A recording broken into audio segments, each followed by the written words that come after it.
5. Then we thank Commissioner Pelletier, will you begin the invocation? Commissioner Ayers, will you lead us in the pledge? Lord, thank you for allowing us to gather today. We pray for your guidance in making decisions for our citizens in our city.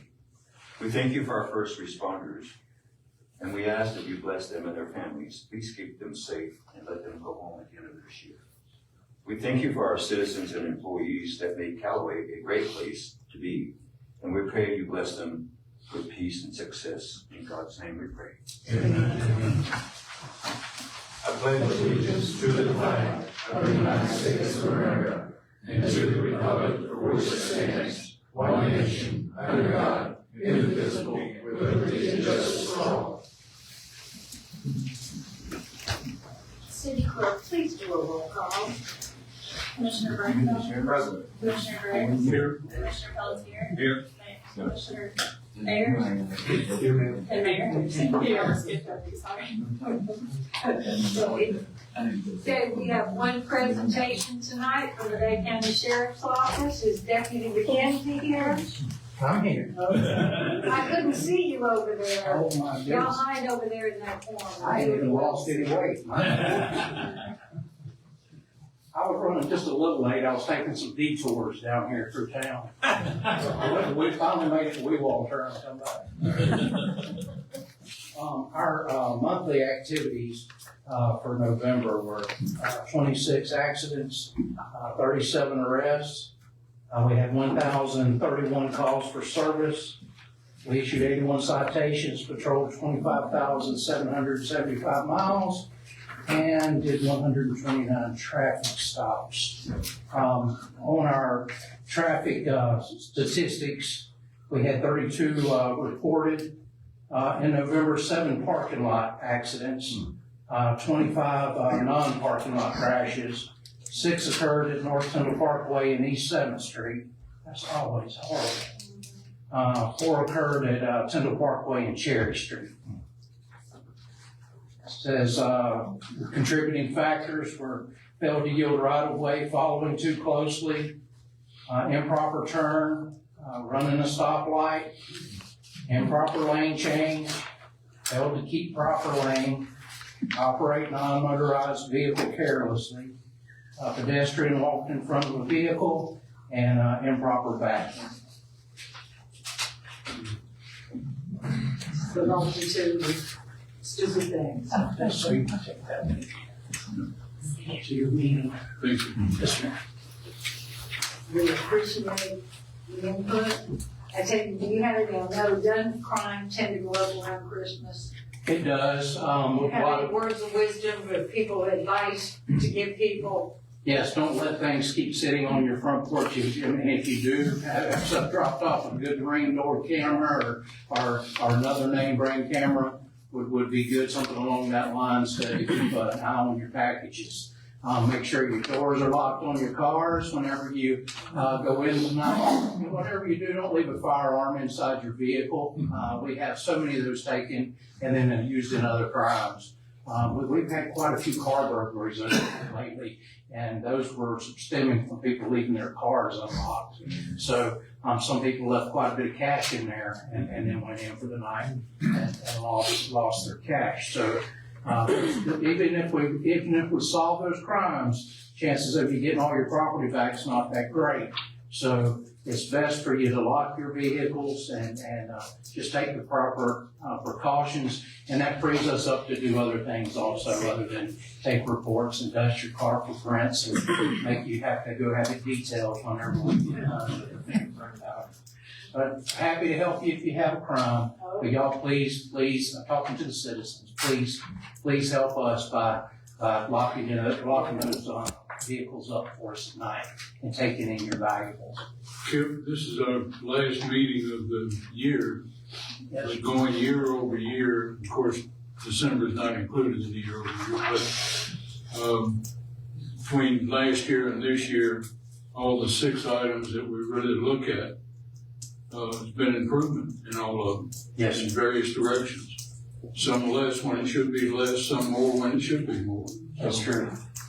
Appreciate y'all. We appreciate y'all's continued support. We do work with other commissions, but I want to say that this one is very easy to work with. Y'all are very supportive.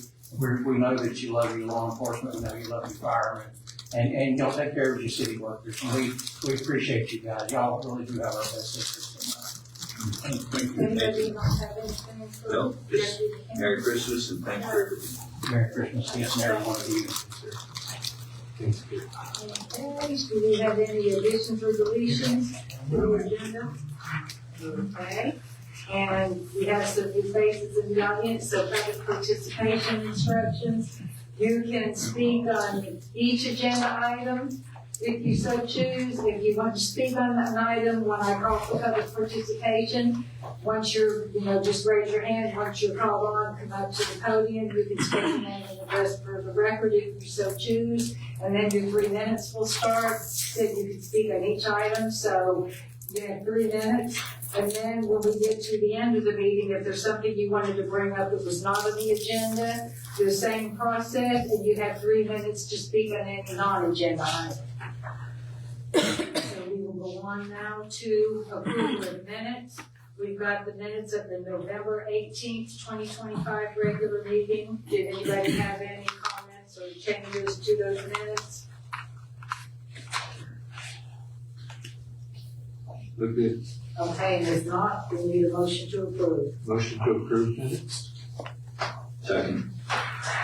Okay, we've got a motion and a second. Is there any further discussion? If not, all in favor say aye. Aye. Any opposed? Okay, we will go on to our regular agenda. Item number 1, ordinance number 1133, rezoning of 406 Woodland Road. This is the first reading of ordinance 1133, an ordinance rezoning from R6M, residential single-family mobile homes allowed, to R5, residential single-family, a certain parcel of land lying within the city of Callaway, Florida, consisting of approximately 6.172 more or less acres. Said parcel is located at 406 Bobwell Road, Callaway, Florida, parcel ID 24414000000, all as more particularly described in the body of the ordinance. Repealing all ordinances or parts of ordinances in conflict herewith, and providing that this ordinance shall take effect immediately upon passage. City manager? Mr. Fry?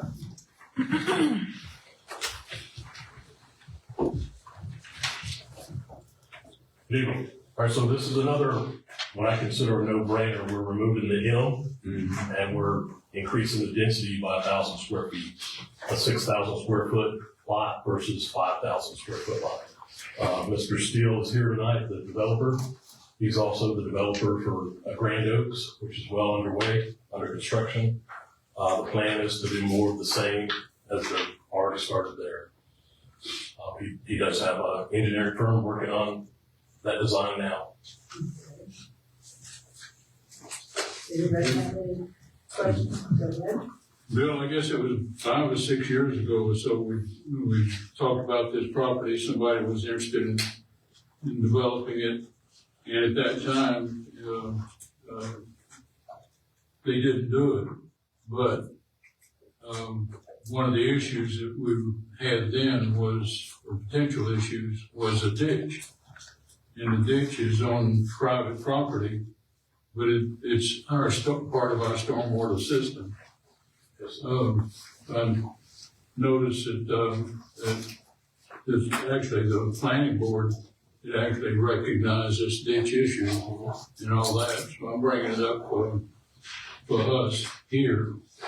I noticed what the planning board was told was the ditch would be moved, or they were looking at moving the ditch at least to our right of way, which I assume is going to be on 4th Street. Is that where the ditch would be moved to? Yeah. I've had conversations with the engineer. It's McNeil Carroll Engineering. They are aware of the ditch. He is coming up with a design that will be taken care of during the development order process to move or do something with the ditch. I'm not sure exactly what he's come up with yet. But I think it's probably going to just be moved out to 4th Street's right away. Well, just say that's part of their land. How does that work? Yeah, where it is now, it's cutting across private property with no easement. And it has for, I've looked, there's never been anything on that property ever, at all. It's always been vacant property. So it's never been an issue. Now it is. So Sean McNeil has been tasked with the duty of taking care of that for us. Okay. Who's paying for a ditch to be moved? Is that on the developer? You know, it's just gonna be part of it. Right, it's in his way now, so Right. if he wants it to use it, he'll have to pay to move it, is what you're saying. They gotta handle all their own stormwater. Correct. Anybody else have questions for Mr. Fry? No brainer, except for the ditch, that they'll have to address that during the budget order. That's right. If it's not there, then. Yeah. It going away is not an option. There's quite a bit of water that flows through the ditch. Right. Sean's aware of that. He'll take care of it. Thank you. Does anybody in the audience want to comment on this ordinance? And zoning the property? Not seeing anybody? I would entertain a motion. Motion to approve ordinance 1133, rezoning to 406 Bob Lady Road. Second. Maybe motion in seconds. So if there's no further discussion, Commissioner Birdsall, Yes. Commissioner Briggs, Yes. Commissioner Pelletier, Yes. Commissioner Ayers, Yes, ma'am. Mayor Henderson. yes. Okay, we go on to item 2. Resolution number 2627, fiscal year 25-26 budget amendments. Okay, this is resolution number 26-27, the resolution of the city of Callaway, Bay County, Florida, adopting the final budget for fiscal year 2025-2026 and providing an effective date. City manager. This is just a request I for should have the, read 25-27, it said 26 on an actual document. Okay.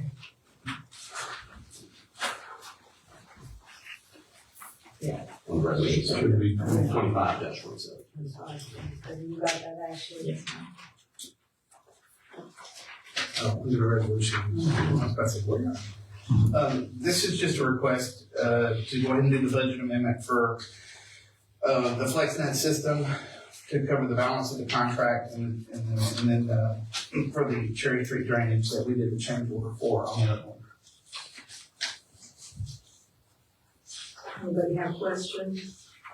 We'll both think we approve. So now you just give them back to us. Okay, there's nobody up here. Did anybody in the audience want to comment on the budget amendments? Not seeing anybody.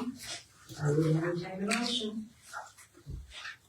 Motion to approve resolution number 25-27. Do you have a second? Second. We've got a second. Okay. Is there any other discussion? If not, city clerk? Commissioner Briggs, Yes. Commissioner Pelletier, Yes. Commissioner Ayers, Yes. Commissioner Birdsall, Yes. and Mayor Henderson. Yes. Okay, we'll go on to item number 3, development order application, construction of a 7-unit multifamily complex at 325 Cornelia Avenue. City manager? Mr. Fry.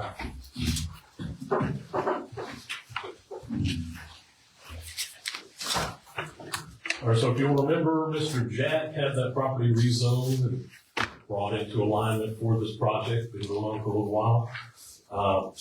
Mark Mulligan, a friend of his, and Mr. Jack are here tonight. This is 7 units. It's not fancy or anything, but it meets our code requirements with the stormwater, parking, open space. There's, that's not an area that floods, but they do have the stormwater in line. 7 total units. The 6 units are relatively small, 600 square foot. They meet the minimum requirement of 550 per unit, and they have to average 750 on the total. The house is pretty big, so it meets the requirement for minimum square footage of the units. If you have any questions, Mr. Jack, Mark, or I will do our best to answer for you. Questions? Anybody? You have anything? Absolutely. Well, it does, these 7 units in here does meet the requirement for the, medium, multifamily medium density. Yes. So, but, looking at the plans look like it has 6, which you'd almost call, units. And then I guess the 7th one, which is on that property that they bought, it's behind that property next to them. It looks like they're putting a house back there, It is a unit. but it's classified as a unit. Yes. So if it's not a resident, but it's an interesting unit, 4 bedrooms, it sure looks like a house. Yeah. I believe that's gonna be Mr. Jack's house. Is that correct? Well, Mr. Jack also has his house further on down too, several properties. Now, what will be the order of construction on this? Will the 6 units be built and then the house, or the house be built and then the 6 units? And you know where I'm driving at. Mark, would you mind going?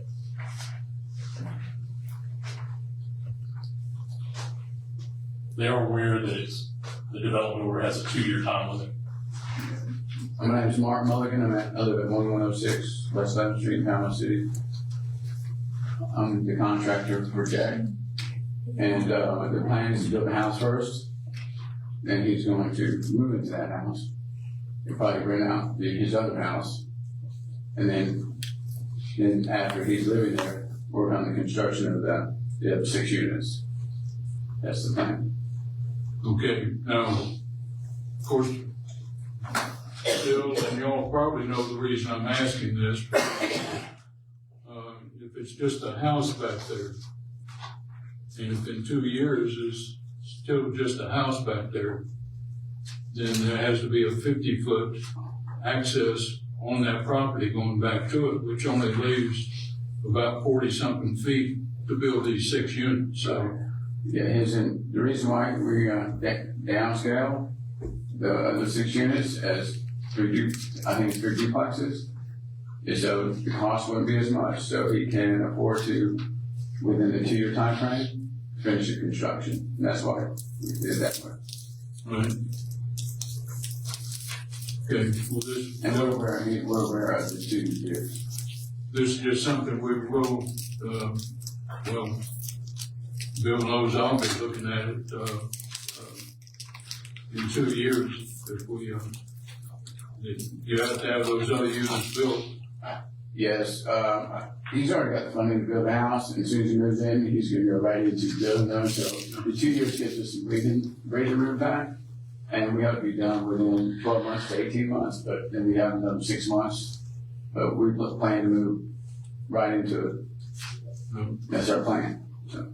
It's nice property, and, Jack filled that in and cut the pond in there several years ago. So it's all, it's nice, and I hope it all works out. Jack? Thank you, sir. You got it. That's all I have. Anybody else have questions?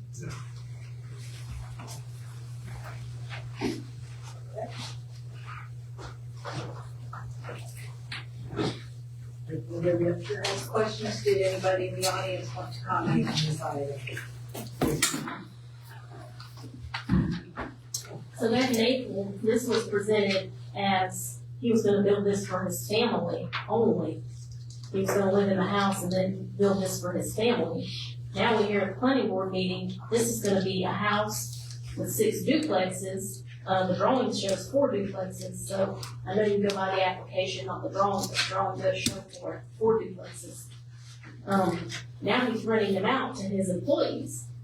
So this sounds to me like a development, and like he's not gonna have to pay impact fees for development. Cause now it's not just a family property. Now you're talking about renting units to non-family, and now you're talking about a real development. This is not a family compound. And it was presented in April as a family compound, specifically said, oh, I'm gonna live in the house and my family's gonna live here. That's what we were told at the April planning board meeting. Now, this last planning board meeting, now it's, oh, he's gonna live in the house, rent to employees, and Bill Fry said, you have to, his words, you have to assume he can rent to anybody. So now you have a development, not just a family compound, which I think changes the dynamics of the whole development now. So I don't know, it's something to think about.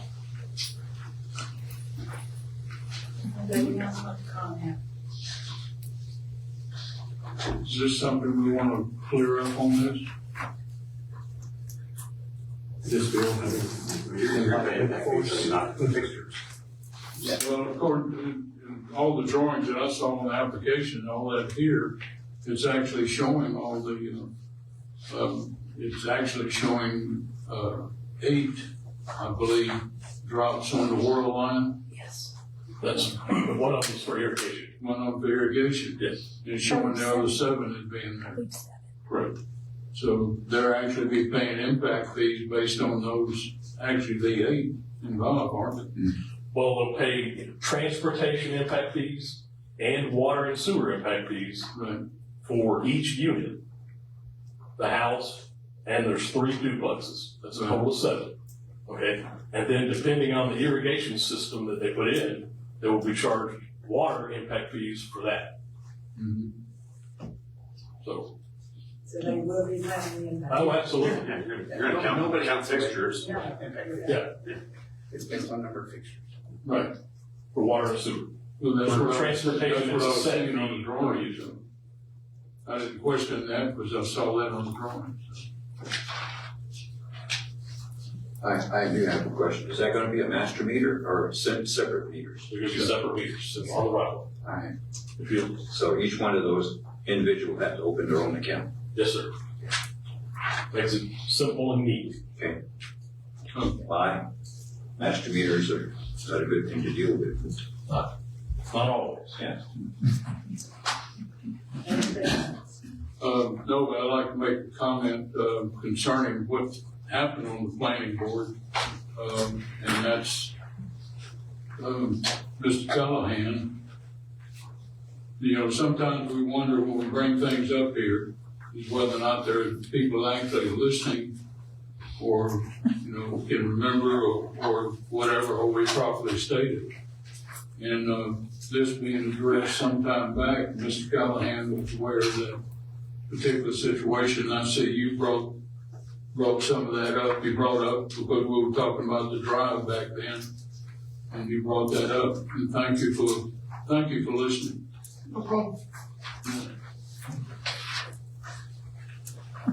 Anyone else? Did anybody else in the audience want to comment? I don't see anybody. So, I have a motion. I make a motion, for the development order application for construction of a 7-unit multifamily complex at 325 Queen Avenue. Second. Okay, we've got a motion and a second. Is there any further discussion? If not, all in favor say aye. Aye. Any opposed? Motion carries. Okay, we'll move on to item number 4, discussion on public input. Commissioner Birdsell, I'm going to let you take the lead on this since you put it on the agenda. Thank you, ma'am. So I put this on the agenda, sorry, anybody else knows this, first time doing public speaking. But a lot of times I've seen that we've had issues that come up. Us as the commissioners have agenda items, we can read ahead and know about it. The public is able to bring up the items. We do discuss it, but we start learning new things often when we're just sitting here, just like Ms. Pelletier brought up, things that we might not have been aware of. We might well have been aware of that, but are we last minute finding out these things? I've seen that some of our neighboring cities have other ways to better have that open discussion. Some of them do like Saturday sessions, just sit and talk with your commissioners, air out whatever your grievances are. We have our 3 minutes up here and that fits all the regulatory stuff. But is it really giving us a fair shake on having real good public input instead of them just airing something and we move on from it and never think about it again? I'm not trying to set up anything specific here. It's just more of a open forum to try to figure out how we can have better public relations. Well, I know what we have done in the past. If we have a topic that generates a lot of interest, we'll hold a specific workshop, like the one that comes to mind with everybody is the garbage. When we were talking about going with a single garbage hauler. And a lot of people had comments on that, so we held a meeting in the big room and we probably had 100 people get up that night and make comment. So, you know, when it's something that there's a lot of the population interested in, we will hold a special meeting or a workshop so that we get more public input. Anybody else want to say anything since we're discussing? Yeah, I think we, most of these things get 2 readings, so everybody gets 2 shots at it. And if it's something of contention, we definitely get a lot of input from several individuals. So after 3 minutes apiece, I think we get the picture. Like I say, we always do get through you guys. We've set special workshops in the past for big items or stuff. Nothing to say you can't do that, and we've done it in the past. Nothing says the commissioner can't hold have a meeting with citizens, say, hey, I'm open to a meeting, you want to come to this, I'm here. That's something any commissioner can do, Or citizens are always free to reach out, to one, to a commissioner, they have a one-on-one, whether it's email, you set up a meeting at City Hall. We're accessible. I mean, I know I've met with citizens that get in touch with me and say, hey, could I meet with you to talk about? So, people have that option if they just want to have a one-on-one with a commissioner. And then on Thursdays, the mayor comes down here and I come down here once in a while. Yeah, I come and meet with the seniors. I usually come on Tuesdays, but I come and meet with the seniors a I lot. usually hit Thursdays, but gives me a chance to sit down and talk with the citizens that day, and I take good notes and go back and try to talk with the city manager about things that I couldn't answer in the meetings. And I try to get here, I always get here early before the meetings in case anybody comes and wants to talk. So I try to be available. I think we all do. I don't have any problems with doing it. It's just that at the end of the day, we've had participations in the past where just a few have shown up. It's not that what happened in the past is the past, We do, of course, I try to keep my Facebook communication going. Yeah. And, I don't have any problems with what he's proposing. It's just that, we get into youth scheduling and big issues. We've had workshops. We have many workshops on the budget. That's right. And we only have 1 or 2 people that show up for our budget meetings. And they're in the audience here tonight, maybe 3 of them. And so. And we have had actually multiple public hearings over the years. I'll give you an example. This was years ago. Just a participating citizen, Ray Charlotte. We had sessions on that at that time, and actually those that were there, I think, I don't recall, Bob, I don't know if you were there for the original. He was sitting right back there against the wall. Pardon? He was sitting right back there against the wall. For the original one, where the developer actually came in and met with all the citizens and invited them and that kind of thing. It's not unusual to have a public hearing. And we do that religiously with roads and this type of thing. And as Mayor mentioned, we have that. We know we've got something that's somewhat controversial and involve a major change for the city. But, and we also I realize that sometimes, and I've stated it, that sometimes our personal preference on something does not meet the goals that we are supposed to be following as a commissioner.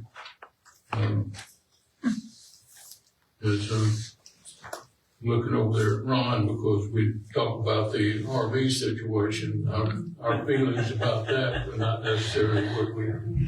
I found, you guys get a vote. I found this commission to be very good about not cramming things down the citizens' throat. If any one of you guys, the good thing about our policy is any commissioner can table something. Doesn't need a second. So if you have something you think is just, this is too high profile, you table it and then you discuss it down, hey, maybe we should set the workshop of 4 times an hour.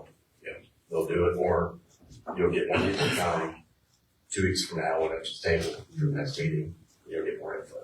Yeah, try not Kevin, to table it before the discussion. Because discussion stops. Yeah, I always frame on the commission, when you table an item, it automatically stops. So if you have intentions to table an item, go through discussion first. And then before you ask for a vote, and just say, I'd like to table that item. That way, you know what's going on. If you table it at the beginning, then it can't be discussed at all, but it's Well, and something that Commissioner Brooks said made me think, the RV issue. Actually, we had citizens come to a meeting, we had several come, and they were talking about Panama City had passed a new ordinance and they wanted us to look at it.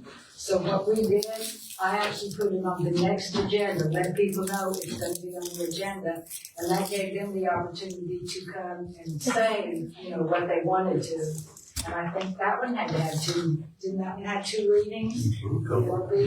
So people had Any ordinance is 2 readings. So people had ample time and opportunity to come and speak about that. And there again, we couldn't make everybody happy because we had people on both sides of the issue. But we did make adjustments. So. And all the information that actually that we have as commissioners, we're looking at, like we were just talking about the, development order, on this, and, all the information, all those requirements are available online on the city's website. Now, it has nothing to do with the other websites and all, but the city website is where I go, where everybody should at least be going to, look for, the requirements that we're in, and very honestly, some things look like they should be logical for a city, but we have state requirements that actually cancel out what we would think is logical for the city. So, and sometimes you don't understand that until you start looking at the regulations. Speaking at you personally, because right now, you're subject, you're getting all kinds of information from the governor and from the office and from our various representatives about what's going on, the League of Cities and all that. So you're being inundated with a lot of that information, and that's not necessarily available, easily available out there. So it's kind of up to us to at least assimilate what we can do for the city to meet the city goals. Now, if the citizens want to change those goals and want to change the charter and all that, I mean, that's something we actually did. What was that, 7 years ago? We voted some changes. Yeah, it's been a while, probably longer. That's when we changed, no pay raises for commissioners unless the citizens vote. We did away with all benefits. Right. Then, and other things, but it was a charter change at that particular election. And then we have verbiage. Sometimes it may seem that like we're not listening. And we've all been accused of that. So, but, very honestly, we are.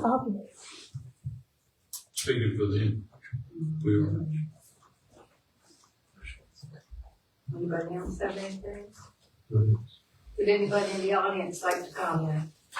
Yes, sir. Go ahead. I'm coming this way. Oh. Your desk is in the Warren Wallace 06303 Wallace Road.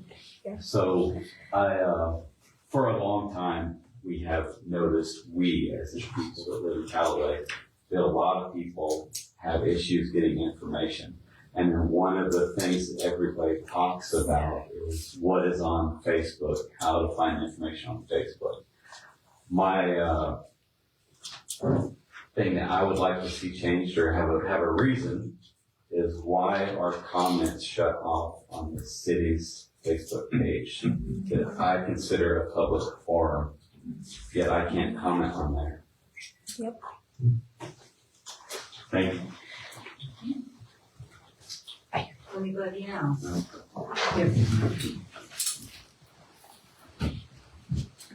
Thank you for trying to fight the good fight, Commissioner Birdsell. This is not an accusation that y'all don't listen.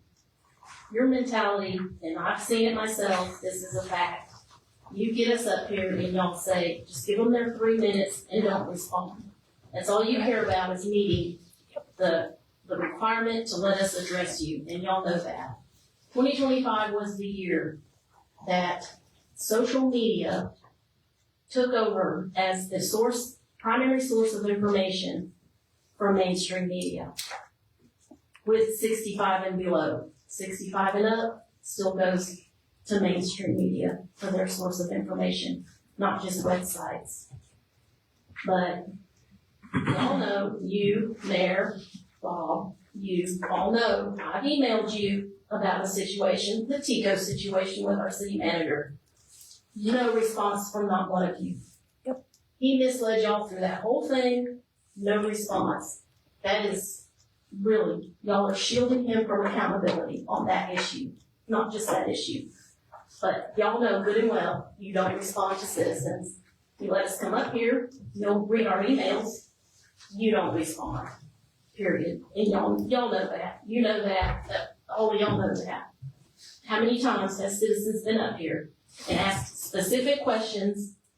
Okay, thank you, and then we go sit down. And that's a fact, that's on video, that's not an accusation. Anybody else? Yes, sir.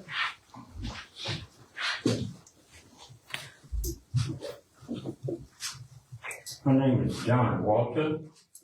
I reside at 6012 Cherry Street, a couple of houses up from the Veterans Park.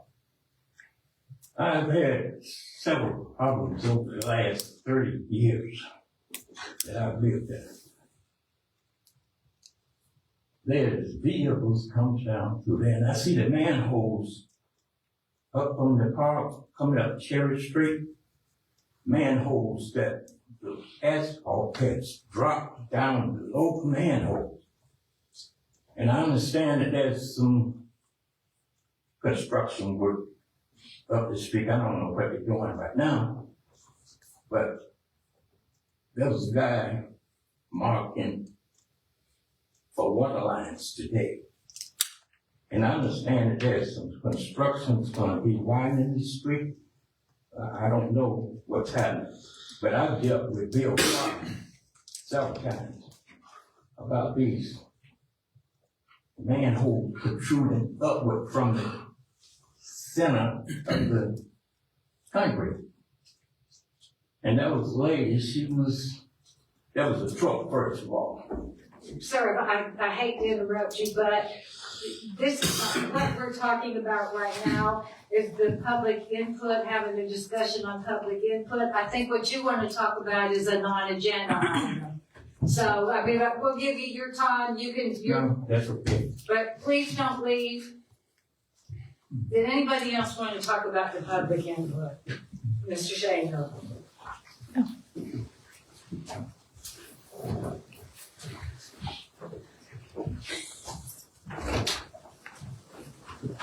Ron Shannon, 5711 Kevin Circle. When you mentioned Panama City, it gripes me to see, look to them, their special privilege over there. They got a 1% tax that, that gripes me every time. What's so special about them two cities that, our politicians up there need to correct it. But anyway, I think the public input is much better than it used to be. It used to be you had to, each item you had to sign up if you wanted to talk about it. And that was far before any discussion, Then the mayor sat up there and fumbled through papers and hooted a mess and all of that. And, I finally argued about it, and it don't make sense that, that you've done away with that, and that seemed like a good thing. Because, the mayor we had then, he'd look around real quick and he'd try to miss 2 or 3 that he didn't want to hear from. But, I'm fairly satisfied right now, It don't always go the way I want it. The RV thing kind of blood pressure. But, anyway, what gripes me most about it is referring to Panama City. If you don't like somebody, why, it's kind of, scorches you a little bit. But anyway, I think it's better than it used to be, but I think, room for improvement, but I'm fairly happy with the way it is. Thank you. Thank you, Mr. Shaver. Anybody else? Mr. Volak?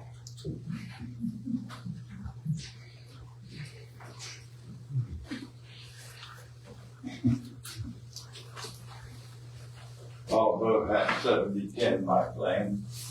I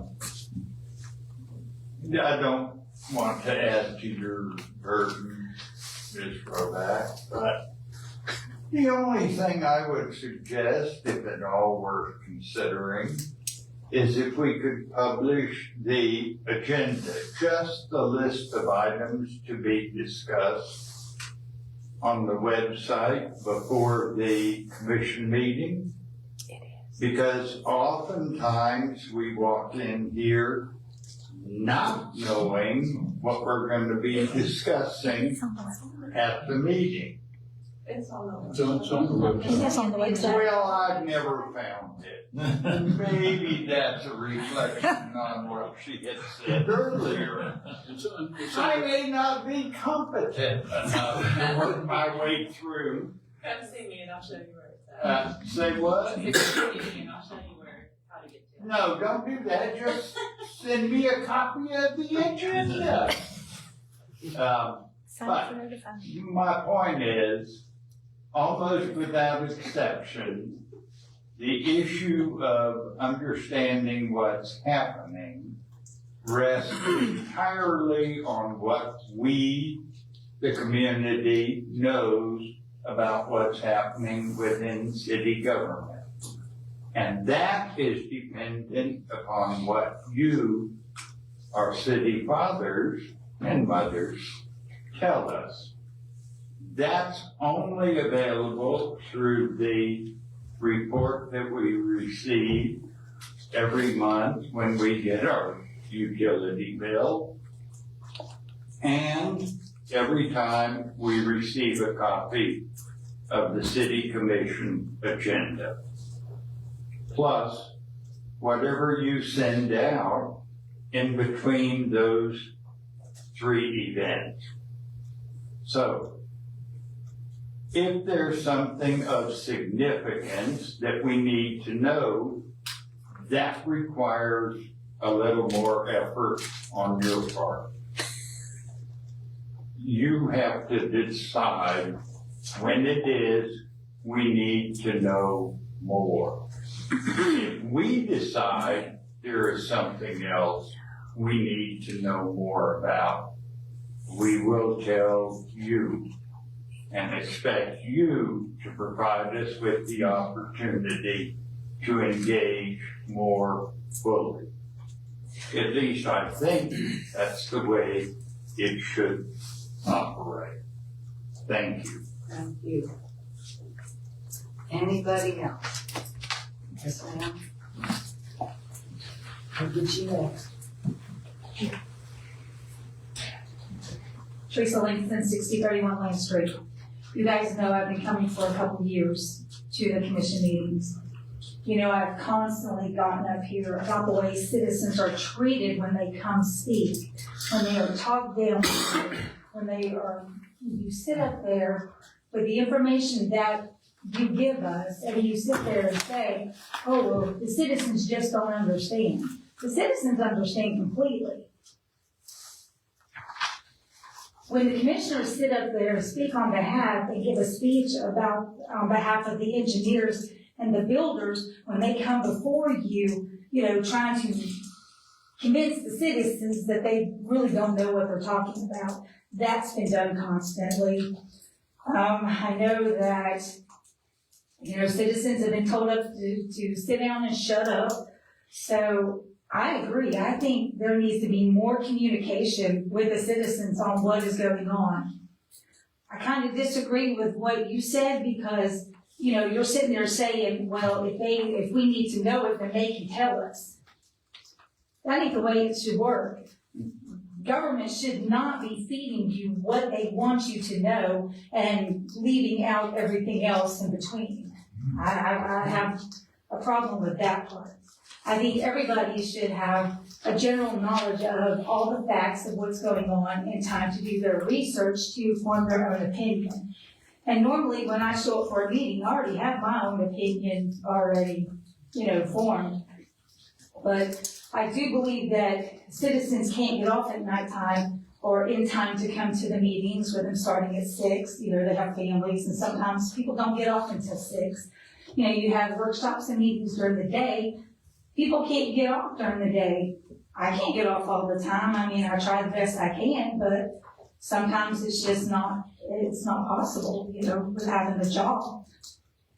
So I do believe that we need more communication, and I do believe that the city commissioners and whomever needs to communicate more and put the information out there.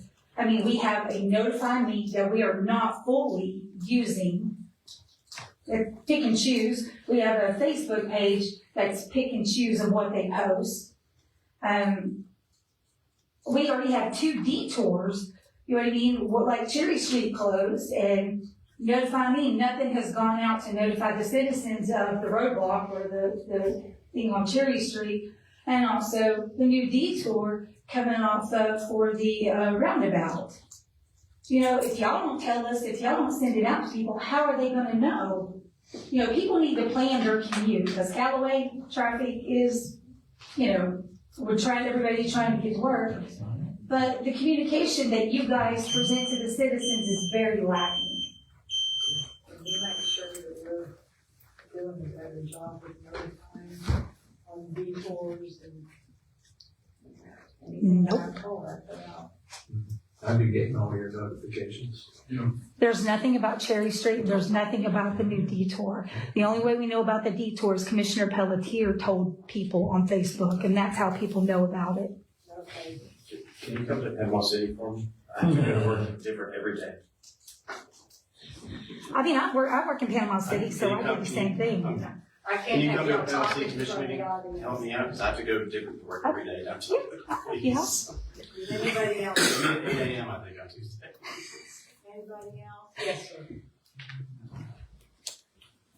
My name's Donovan Rudzwitz. I live at 106 South Dayton. It's my first meeting. Y'all don't know me, but you're about to. To her point about not being notified about the detours. I didn't find out until I was leaving my house to go to work Monday morning of last week that we were going to have the detours.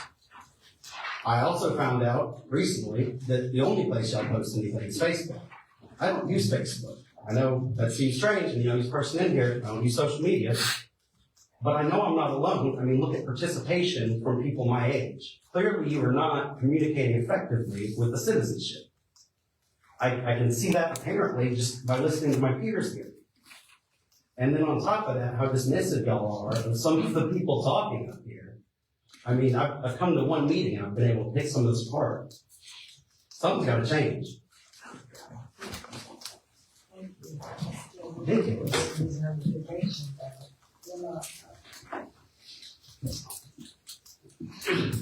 House doing on those. Well, I mean, are we using notify me when they're saying notify me is not?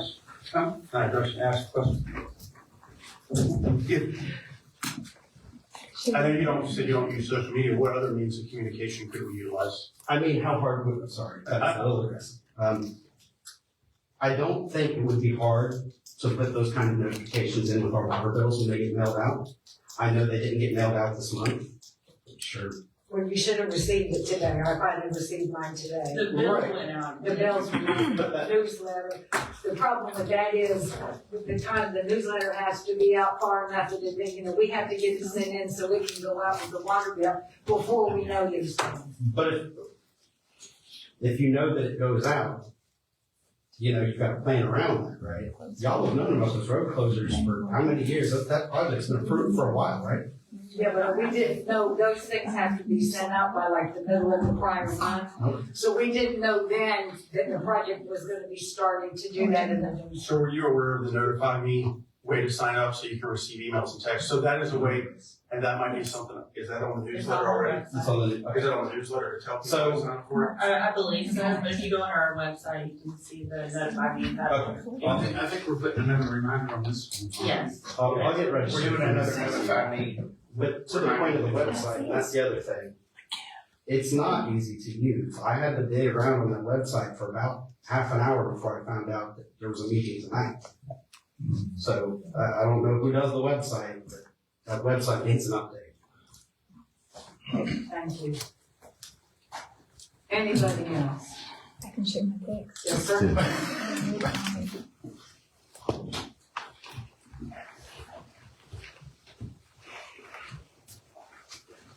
Jeff Carnahan, 7752 Shadow Bay Drive. I agree with what Teresa said. You guys had a lady that came up here on Kimball, who brought a petition to you about wanting a speed bump put on the road. And you shot her down in 17 different directions to Sunday. She didn't stand a chance. She got a petition signed by all her neighbors. You guys put a 4-inch piece of angle iron out in the road. You didn't put a speed bump out there. I told Mr. Cook, I told Mr. Grace, I think even told Mr. Pelletier, there's other things that could have been done. The city of Niceville has rubber mats that they install in their streets. The Air Force Base installs rubber mats out there on the base. They don't have any problems with them at all, and they're very effective. And they don't cost $20,000. I guarantee you that. They cost about $250 a piece. You need to show a little more compassion toward the citizens when they do speak up. You have a reader board in front of City Hall, and the only thing it says is there, December 12th, there's a Christmas in Canada.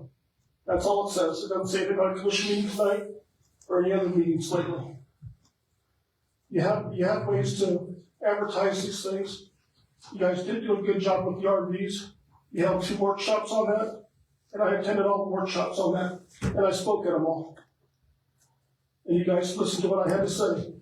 But some of the citizens stand up here, and they have a legitimate complaint, a legitimate bitch or whatever, and you guys just shoot them down with machine guns. And that's not fair to the citizens here. That's all I have to say. Thank you. Anybody else? I don't see anyone. Is there anything else?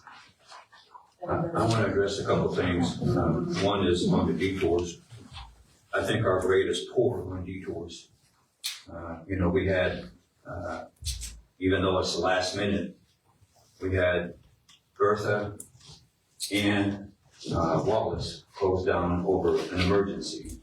And there's no notification went out. I know because I drove down there and saw it, and I called city manager, what's going on? We didn't notify anybody. We didn't notify me on that at all until after that. You know, I think we need to work on, you know, when it comes to situations like that, a little bit better.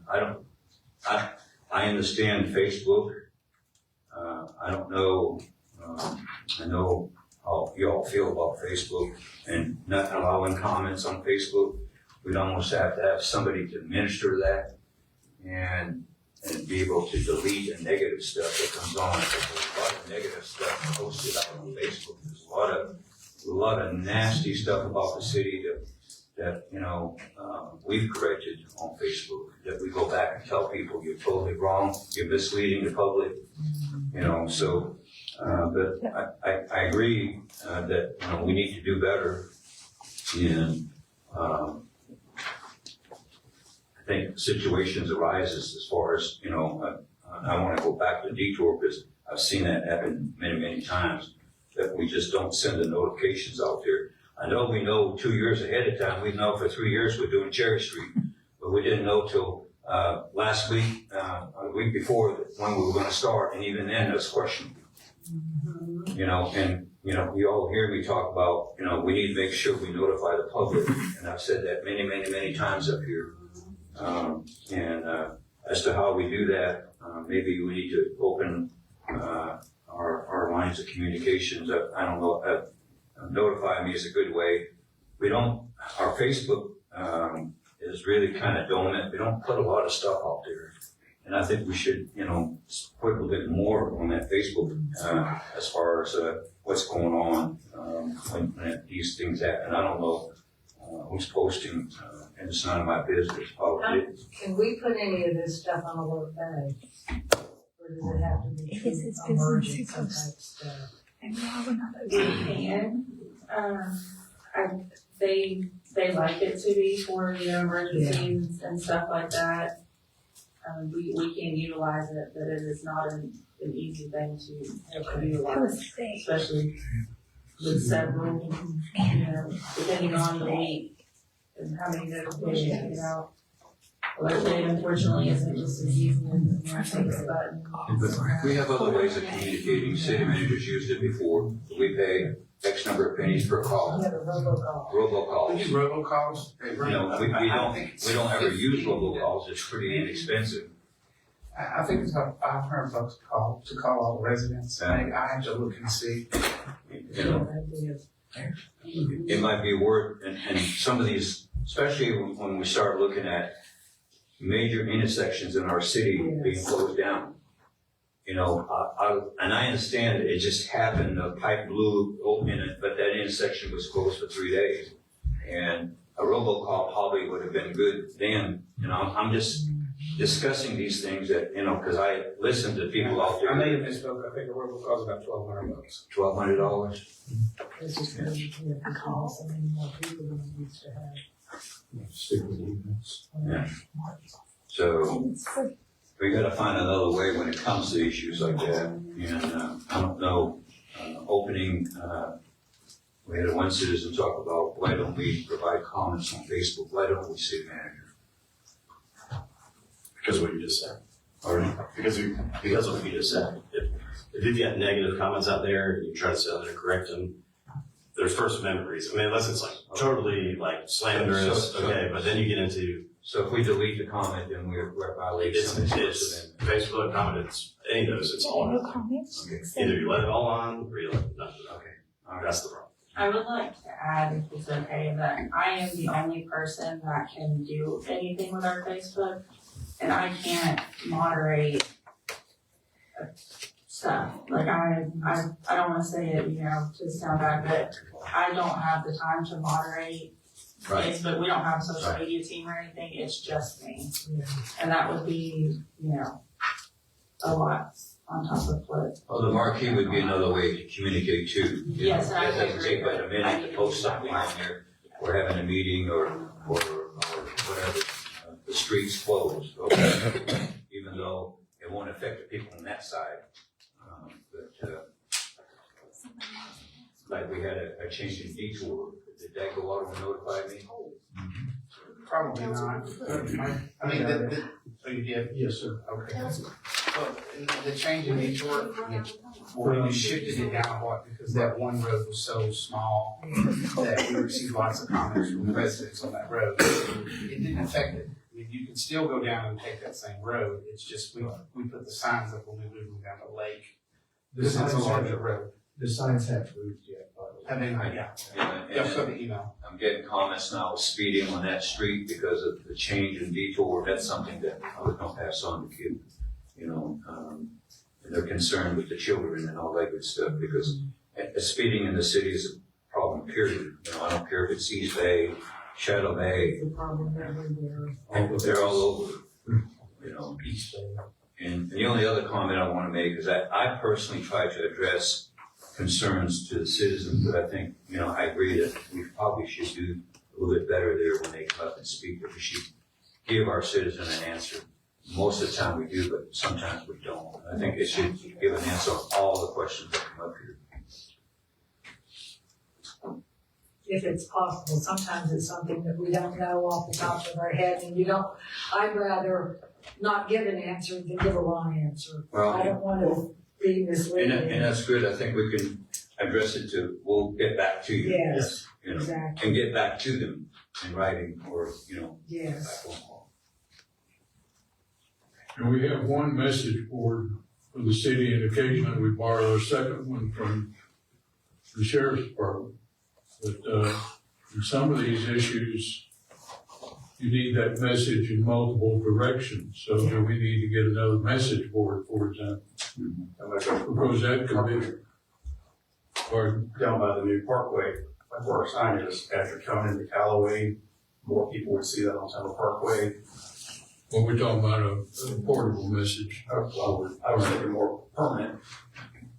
Now, as far as us not mentioning, the meetings, they are on the city website message board, not the website, but the city hall. Yeah. Now, right now, I don't know if it had, I was out today, I noticed whether it had the meeting today. But somebody said that the only thing on the message board was Christmas of Callaway.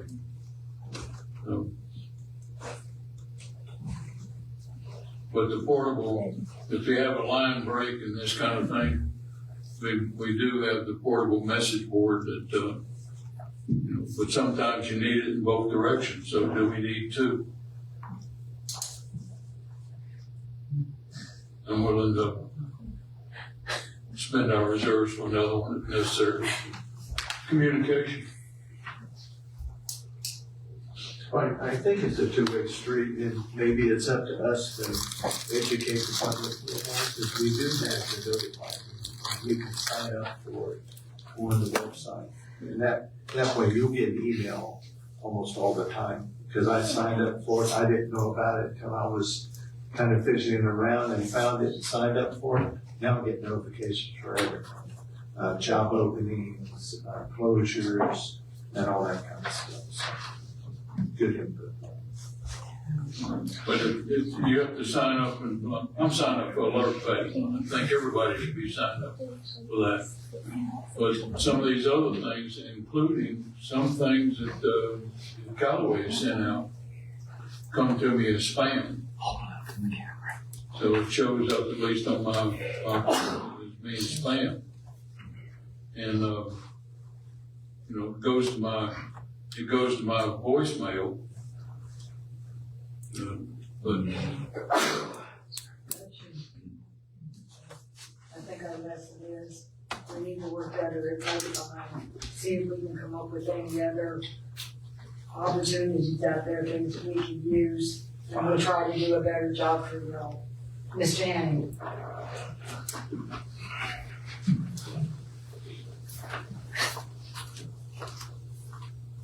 John Higgins, 431 Tangent Pass. I get all the emails there is. They send them out, I get them. Yeah. But people out here need to sign up for that email. And he's gonna put that in the newsletter next time. But if the citizens don't wanna do it, how you gonna get the word out to them? Facebook or whatever you wanna do, I'm not on Facebook, I'm not on TikTok or anything like that. I get my email from city, and people need to sign up for it. Do you sign up for it, sir? I didn't know it existed. It's right there on the website. Go to the website, you find out all this stuff. But the people don't wanna do that. You know? They wanna know, well, how come I didn't get that? Or maybe they don't Sign know up it for existed. Okay. People need to sign up for it. And I don't know how you're gonna get the word out. If people don't wanna do it. People asked me the other day, my water bill was up a lot. I said, well, they sent an email out that made a mistake on it. I didn't know that. I said, are you on email? No. You know, and the streets closing, I get them all the time. Water breaks. So I sent a message to an email. Hold them up. There it is right there. Somebody showing with the road closures. Somebody pull it up. Some commissioner pull up, show it where it says it in email or text. It's not on I notified. can't have y'all talk in front of the audience, please. Email. That's all I gotta say is email. If people don't wanna sign up for it, you can't do nothing about it. They can't blame you for not getting word out because they don't wanna sign up. We're trying to That's get right. in a newsletter to get more people to sign up so they can get the word. Anybody else? I guess he's calling us liars. We didn't get it. Show it, somebody show it. I'd like to make a comment. This is our agenda for tonight. By Thursday, approximately Thursday, we know what our agenda is gonna be for tonight. We generally, and that's posted on the website. It's posted on our emails that we get, the email that we get saying the agenda is in your box and the agenda's on the website. Very honestly, I didn't pick this up until, I picked it up, I think I picked it up, yesterday. I picked it up yesterday. But what I did, as soon as I know the agenda is out, I go on the website and pull down so the citizen has the exact thing, all the information, all the drawings and everything that I have. And I start on Friday going over everything on the agenda. I don't need my book at that point because I'm pulling it down on my computer at home. So the information is available. And it's very simple, very, very honestly, as far as the meetings. You go on the city website, go to meetings, it's a big block that says meetings, and then it pulls up everything from, pulls up a menu that says commission, all the way down to the half-cent sales tax. And all that, pull that down, you click on commission, and it has this meeting, the date of this meeting, and you go there and you can pull down the entire agenda right there. Which, I don't do it on my cell phone, a lot of people do it on their cell phone. I can't see that small, I've got to see big. So I pull it down on my computer and go over it, make notes and whatever, and when I finally pick this up, I transfer some of my notes to this.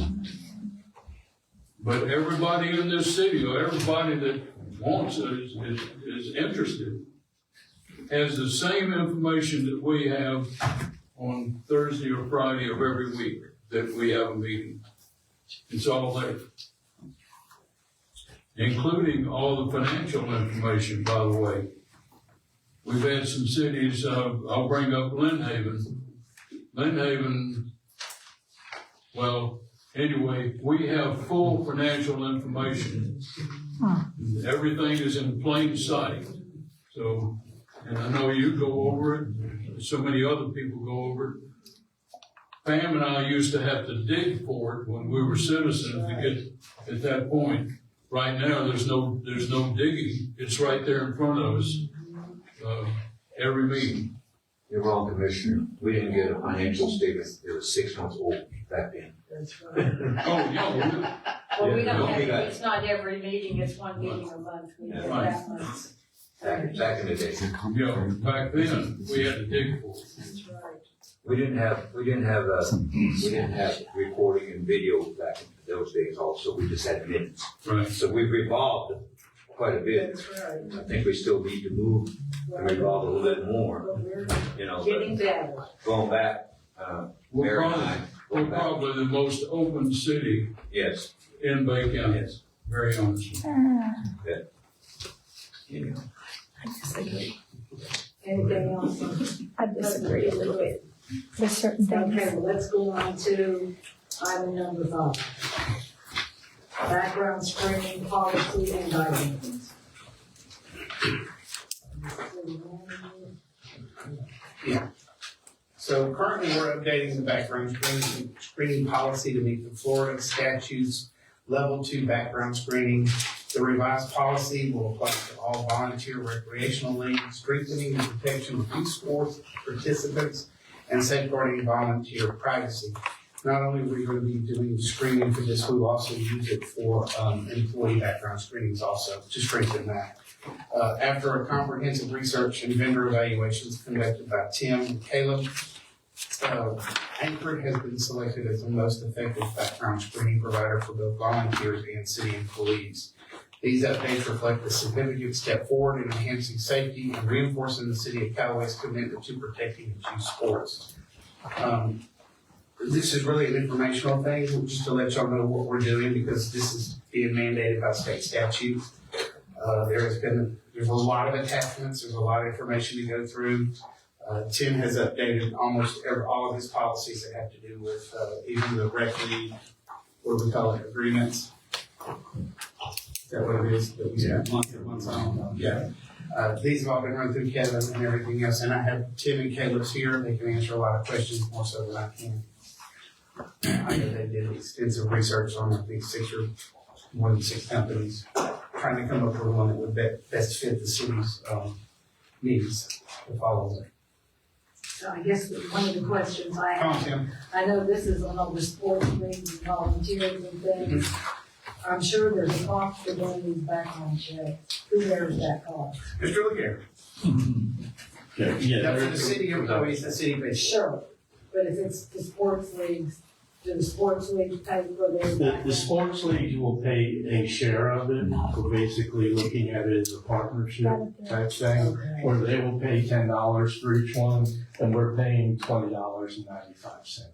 Okay, So they're, we're incurring the $10.95. Why can't you include that with the fee that you charge now, if they get a senior?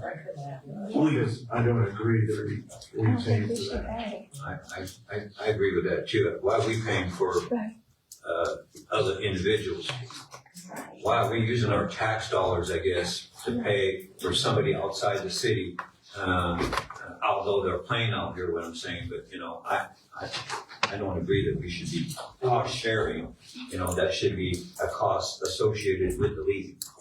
And there are a lot of costs associated, and all of these people are volunteers that, they give an extensive amount of time, and there's a lot that we require of them. But they're not volunteering to the city, they're volunteering to the sports. Right. So the sports league. Right, the sports league, to me, they generate some funds.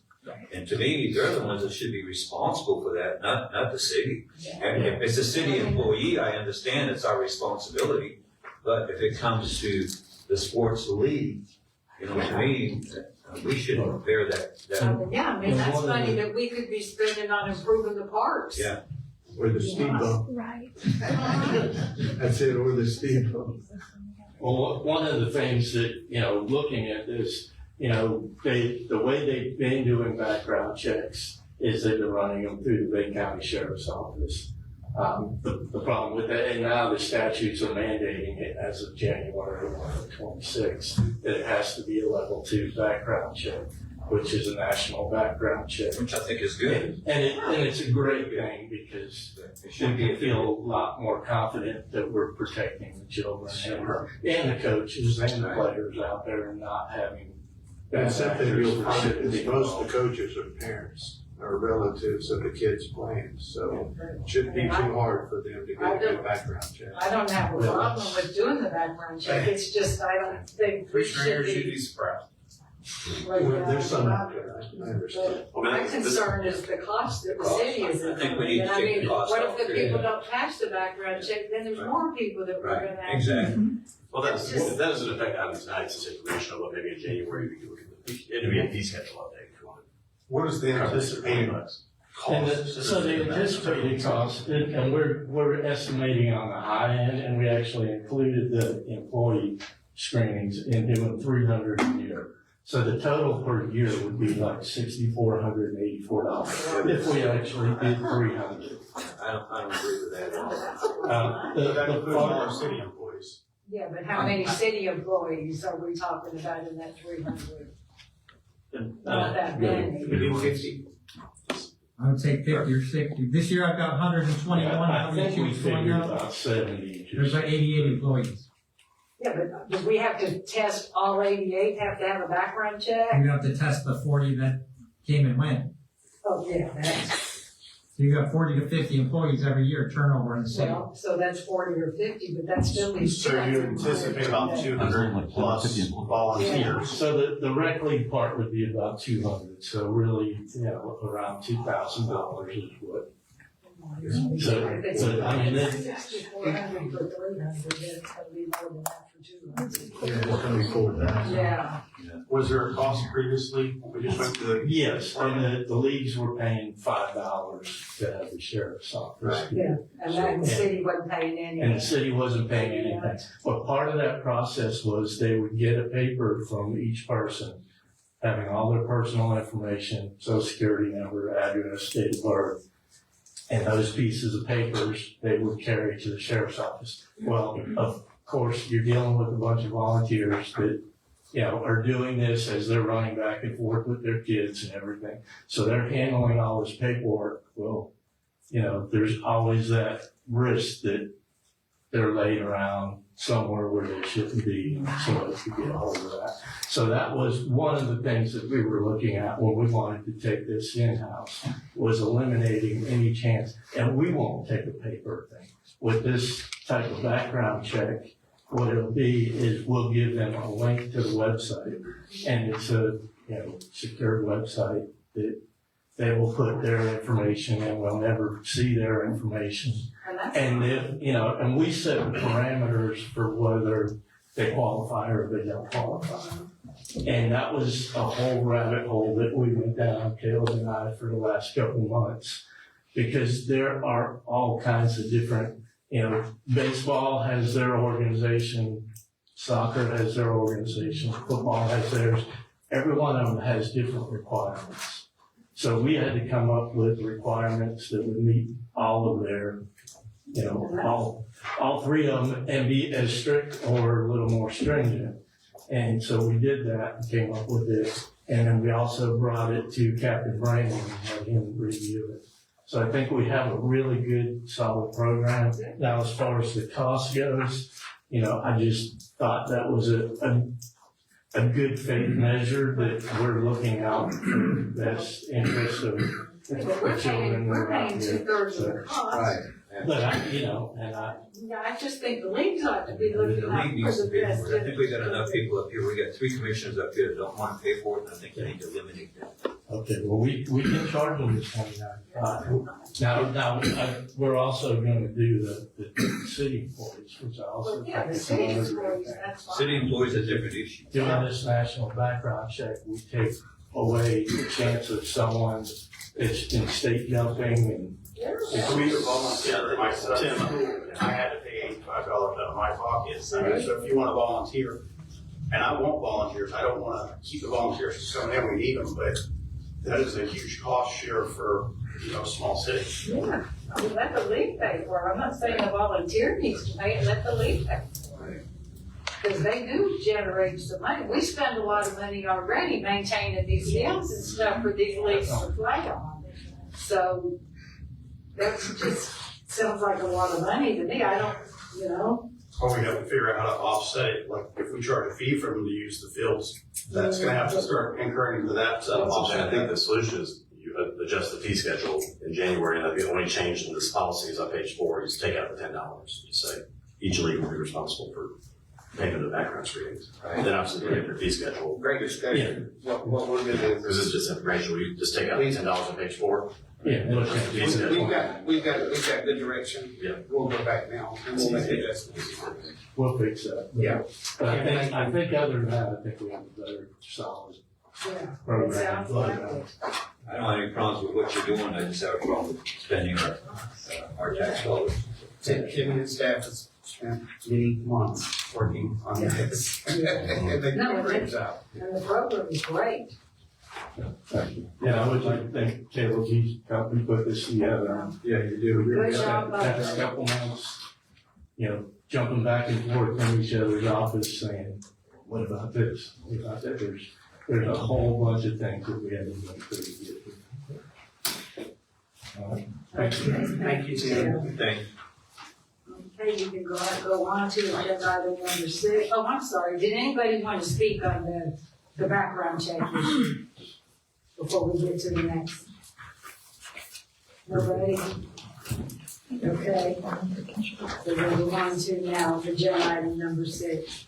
2025 Advisory Board appointments. Ashley, were you going to take this one? Yes, ma'am. Okay. So the planning board, audit committee, and past sales sales tax oversight committee all have members who have expiring terms this year.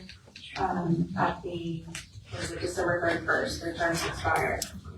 So each one will say Mr. Beagle, Mrs. Everway, and Mr. Hennings, with their respective committees, have reapplied for the appointment. There are going to be a couple of vacancies that we will be publishing tomorrow. I just need to get confirmation of who is not either reapplying or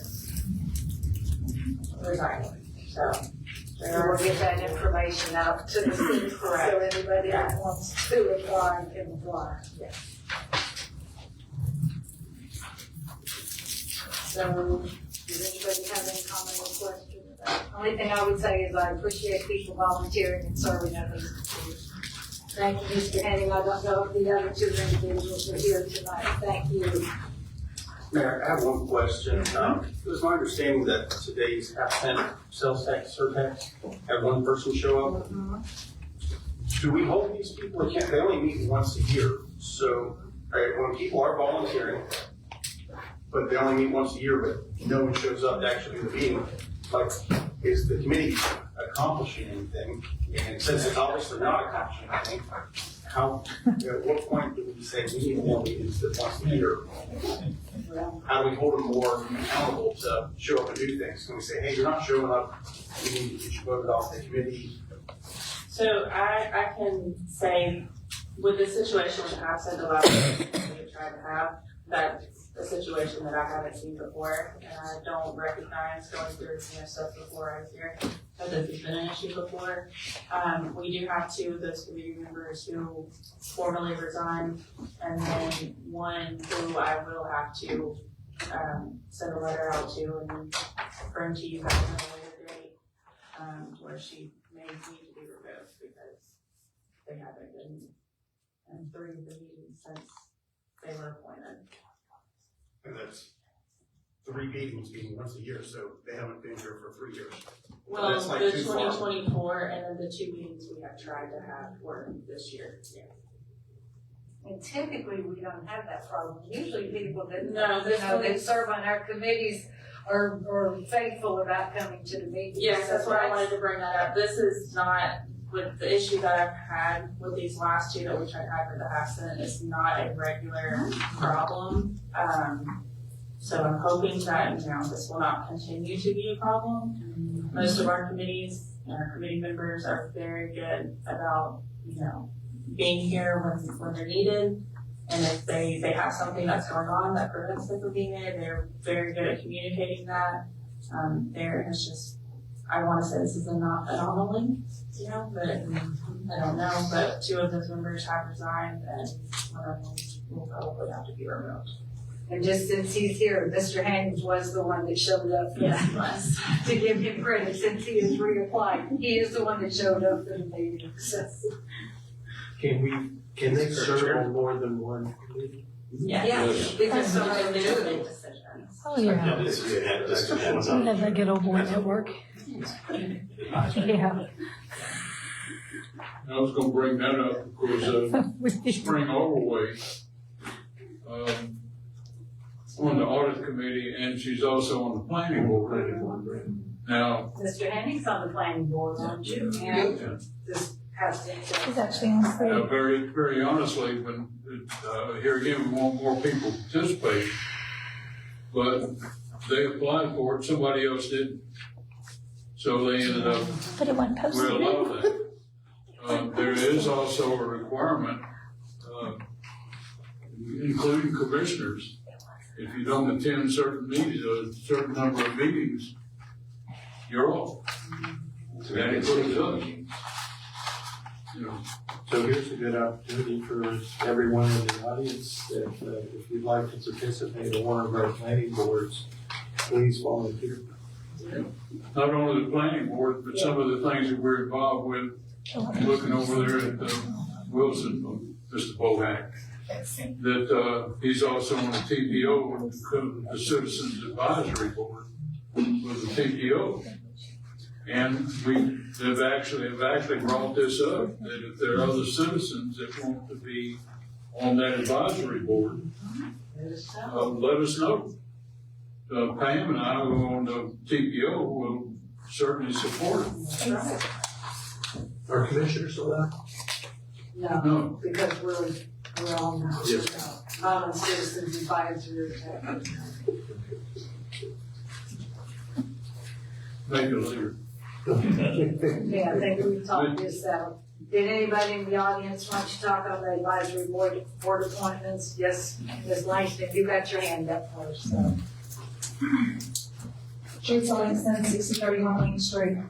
You know, you were making a statement about wanting citizens to apply and getting some different people in. But I guess when there's a term that's expiring, and then the people that currently have that position just redo their application, it's not posted to the general public saying that there are terms that are expiring and they have a chance to apply.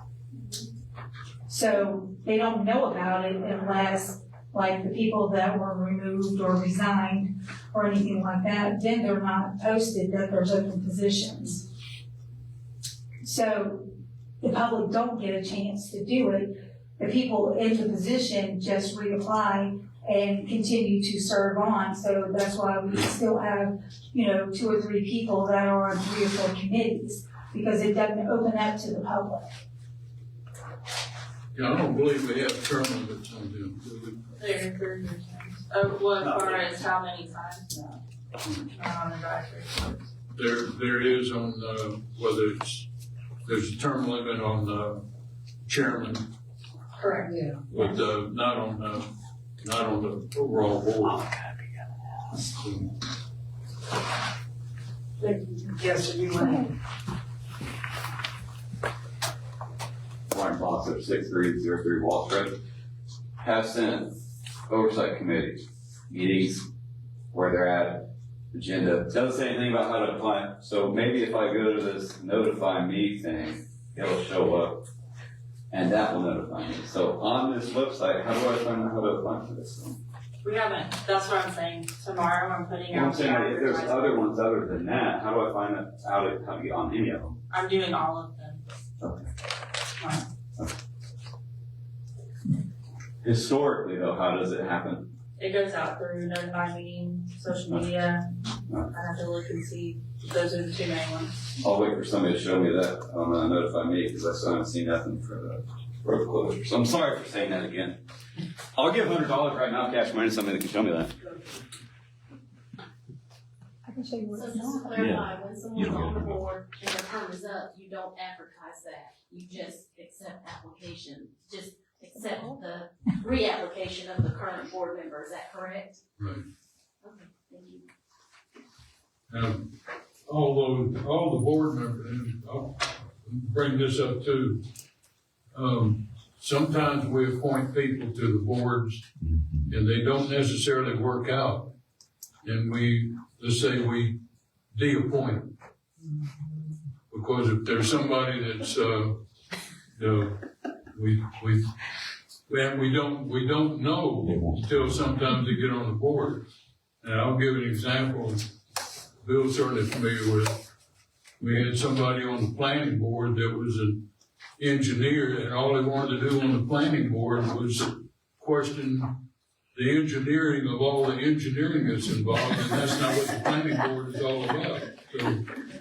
So, we actually got to the point where we had to apologize to the engineers that were coming, presenting things on the planning board, that we have somebody that thinks they're a better engineer than the rest of the world. So, so we do recognize, we do de-appoint, so. What our policy's been on so automatically renew them, but aren't we going out and telling the public that their term is up, do you want to apply? Why are we not doing that? Give somebody else opportunity to serve. For the last 2 years, I have followed the process that was done. Yeah, I know, but I'm asking. It's already like, I was gonna say, typically what happens is you put it out there and nobody applies. But you've been up here long enough, it's hard to get people to apply to be on these committees.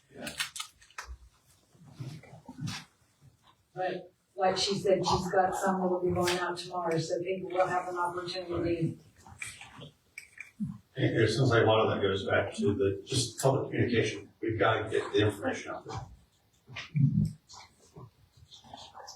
Did anybody else want to comment on the board appointments? Not seeing anybody, would somebody like to make a motion? Motion to approve 2025 advisory board appointments. Second. Okay, we've got a motion and a second. If there's no further discussion, all in favor say aye. Aye. Any opposed? Okay, we will go on to commission and staff comments. I'm going to be brief. There's just been odds and ends going on, nothing that really has a strong impact in Callaway. So, Merry Christmas and Happy New Year to everybody, and I hope to see you Friday night at Christmas in Callaway. Now we'll go to Commissioner Birdsell. Do you have anything for the good of the order? Hi, I'm going to try to make it brief. I want to apologize for not being here last month. I had a family vacation. We had already planned a year in advance, long before I was ever appointed to this seat. I had communicated up here, apologize to the citizens. Second is staying busy in the city, meeting with different people, whether it's on Facebook or they called me. I do have business cards with my personal cell phone there, city email, contact me. I'll sit down with you whenever. I live down at the end of Jan, so if you ever want to chat. I'm working on social media because I understand my children don't use Facebook, they use Snapchat and every other thing. Yes. But I am working on it. I just gotta learn, I gotta get a pretty picture sitting on there so I look a little better than just my Santa Claus hat or cowboy hat. But I do want to be able to have open dialogue with whoever, with whatever, whether it's the people sitting on the dais up here, people that are just in the city of Callaway. But I have been busy out here meeting with all the citizens and just trying to meet whatever needs they have to the best of my ability. But I always try to be open, so just let me know. Commissioner Briggs? I'm gonna wish him Merry Christmas, but, this gentleman on Cherry Street brought up the situation of what's going on Cherry Street.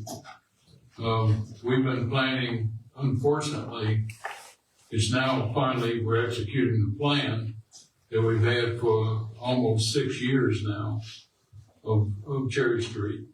And one of your neighbors, when you mentioned how close you were to the park, one of your neighbors, actually several years ago when we were doing all this planning on Cherry Street, pointed out that the best speed to manage all these obstacles on Cherry Street was about 45, 50 miles an hour. Of course, we can't do that. But we're very, very aware that you go down Cherry Street like this and dodge some of the manholes and all that.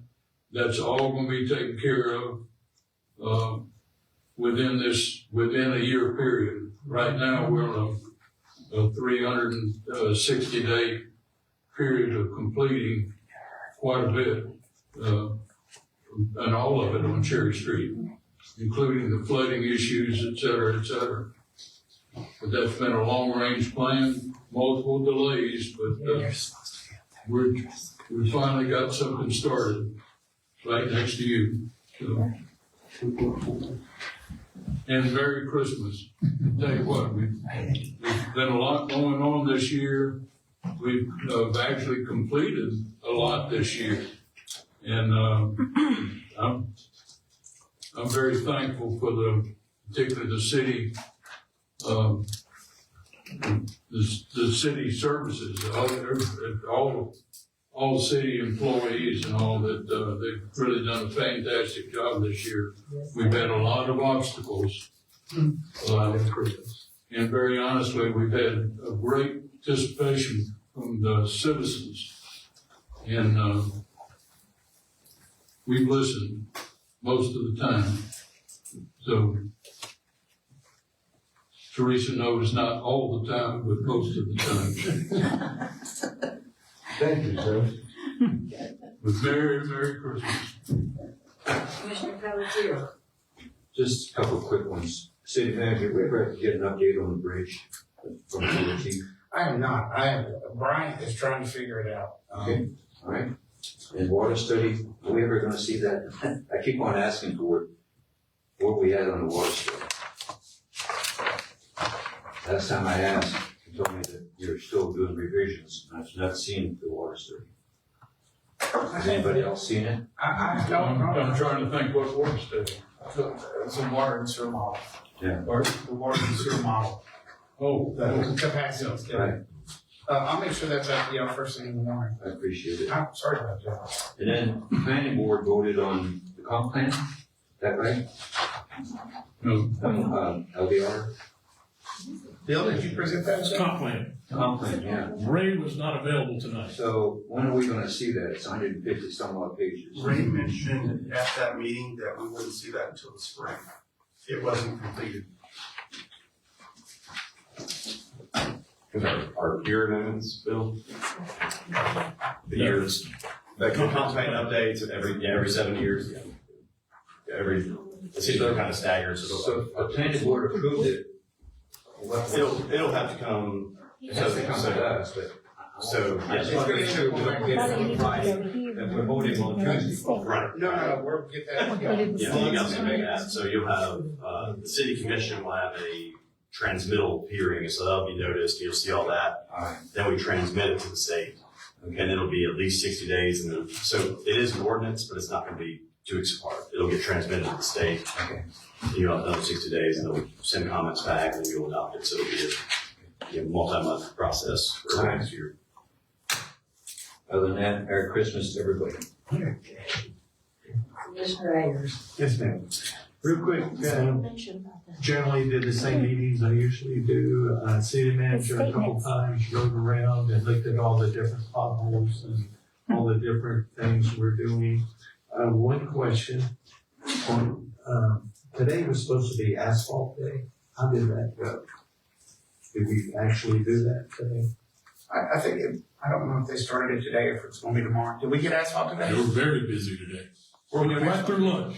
They worked right through lunch. Okay, yeah, they're doing asphalt. Okay, just a reminder, Wallace on both ends, has problems. And hopefully that's on the schedule. Okay, good. Double check. By the goat farm and by, Catherine. No go. Oh, I know what you're talking about. Yeah, I know those are on the list. Right. Okay, good. And, thank you all very much. We got a new year starting in January. Hopefully we'll get everything rolling again. And, Merry Christmas, Happy New Year to everyone. Thank you. Okay, city clerk. I did want to remind everyone that the support letters for the TA grant for the Beulah Avenue sidewalks are due at the end of the month, so December 31st. I have some up there if anybody would like one. If you want to come by City Hall, I can get you one. Just wanted to put out that reminder. And then give you for Yeah. That was my truck. Thank you, Dr. Wright. I don't trust that you will too. And I don't wanna have to go back and say, city manager lost these, we don't fill out another. Oh, wait, have I ever lost it? Okay, then don't say I lost it. I haven't lost any yet. Is that it, but I just know you're teasing her about it. Yeah, just a reminder, if anybody needs to get their last minute ethics training, we're gonna host something out at the Beach Mosquito, or called Special District, out by Waste, across, like where Waste Pro is on Back Beach Road, to the right. But we'll send it, tentatively right now, it's the 16th, from like 9 to 2. I send something to the city manager and clerk, so just, if you want, I'm sure to lock it down, I guess. I said the last one. Yeah, okay. I'll let you guys know if anybody's do that before the end of the year.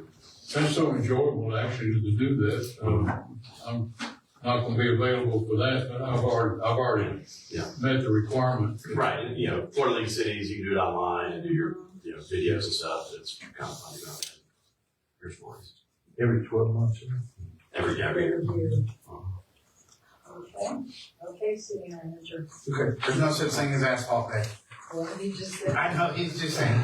It's just, we waited for the weather to get out. Dave just went out for the past 2 days and digging out all the cuts. And today they had the asphalt out and they're doing all the patching. And so, I'm sure they didn't finish it all. So if you have to see a spot and you want to remind, send it in. We'll make sure it gets there. My verbiage. So. I sent that in today to talk about it. It probably won't be on this one, because they're going to cut all that out. It's going to be a big cut out, but I did send that to Chris. He told me to take a look at it. Cherry Street is under construction.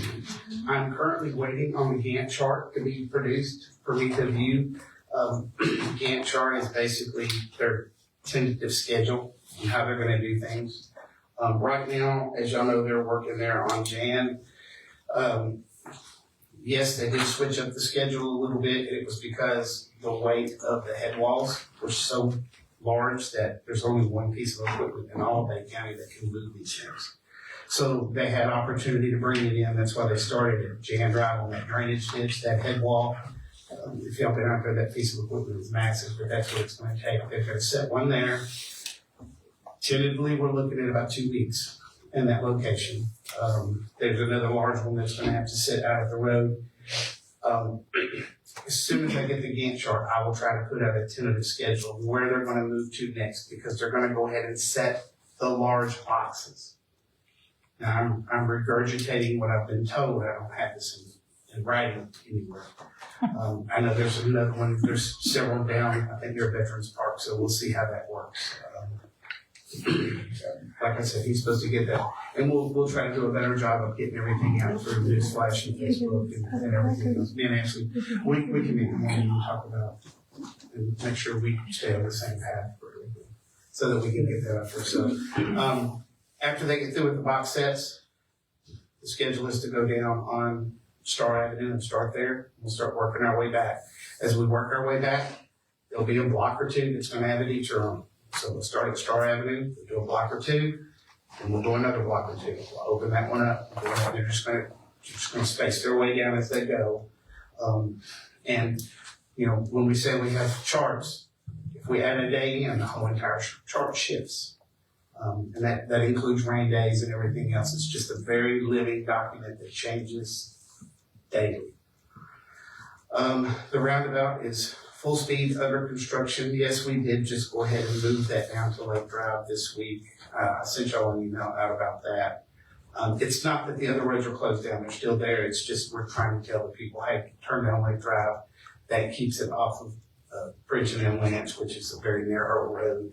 And so we do not mind adjusting. That actually came out of a lot of citizens that was calling up and talking about it. Yes. The lift station rehabs. We have complete environmental clearance, and y'all know that we've been waiting on materials. Materials are coming in now. We're gonna start construction, it looks like January 12th. Nobody's gonna know it. It's all hidden. You'll see the one, on 7th Street in front of Walmart. You'll be able to see that. There shouldn't be any road closures or anything like that, but I don't think shouldn't have to close down the roads to do that. May have to go around a cone or two, but it'll be all right. And we'll start that on the 12th. It's gonna be way far, under contract time to be able to complete that. Sandy Creek, on the other hand, is still in environmental with Corps of Engineers. We are getting some assistance from Commerce to help this project down because we have calls with the state every 2 weeks, and we say the same thing. It's stuck at the court. So we're waiting on that. They work at the beat of their own too. Hugh Thomas Drive, if y'all noticed, there's been kind of a slowdown there. They ran into a major utility conflict with the county's water line. Just wasn't where they thought it was. So we made some modifications on that, and they'll start back up. You get that, and they're still going to be under time on their stuff too. Finally, FlexNet. FlexNet, everything has been installed. Everything's ready. Everything has been turned in. We're waiting on FPL. I checked on that before I came to the meeting. FPL said it was on the truck, and they've just got to stick a meter in the socket, and then we'll be commissioning that in the next week or two. In the meantime, our utility billing department is working to get the files right that come out of our system. Where Sandy Creek is operational, the substation that's out there is that once commissioned, it's running. We're pulling reads off of it, but we still have to get all of our files modified into the right format so that when we take it out of FlexNet, it goes straight into Springbrook and we get all that. So we're working on right now conversions and stuff like that so that we'll be able to bring that thing on operation. As I said before, we're going to do dual operations. We'll do drive-bys and FlexNet at the same time, so we'll be looking making sure that we have a very smooth transition over to that. But we are looking forward to that capability of being able to provide much better customer service to the citizens when they call up. And also we'll be able to, as I've said in the past, we can put alerts so that if we see a flow that goes for too long, we know there's a potential leak. We're hoping that's going to cut down on these consumptions from these leaks. And, because we'll be able to see it ahead of time. So we can go out and hope, get with the customer rather than finding it once every 30 days when we go by and take a read and realize there's super high consumption. So hopefully that'll be a big assistance to the residents. That's it for projects right now. Yeah, that's all I got. Is there anything you missed? I just have a question on Cherry Street. Where's Chico with all this? We waited a whole year for Chico. Mm-hmm. Chico never started anything as far as I'm concerned. Chico is, so they have everything. It's under their construction. Their construction guys were out there. They've been out there on site with them. Yeah, but wasn't Chico supposed to start first before we started? Some of the stuff that they're going to do is they're going to go ahead, but on a lot of the stuff, they're going to work in conjunction with the contractor. They've done so that they can get the stuff taken care of as they go through. I think a couple of things have to be bored, but other than that, from what I understand, they're going to be working in conjunction with American Sands. Mm-hmm.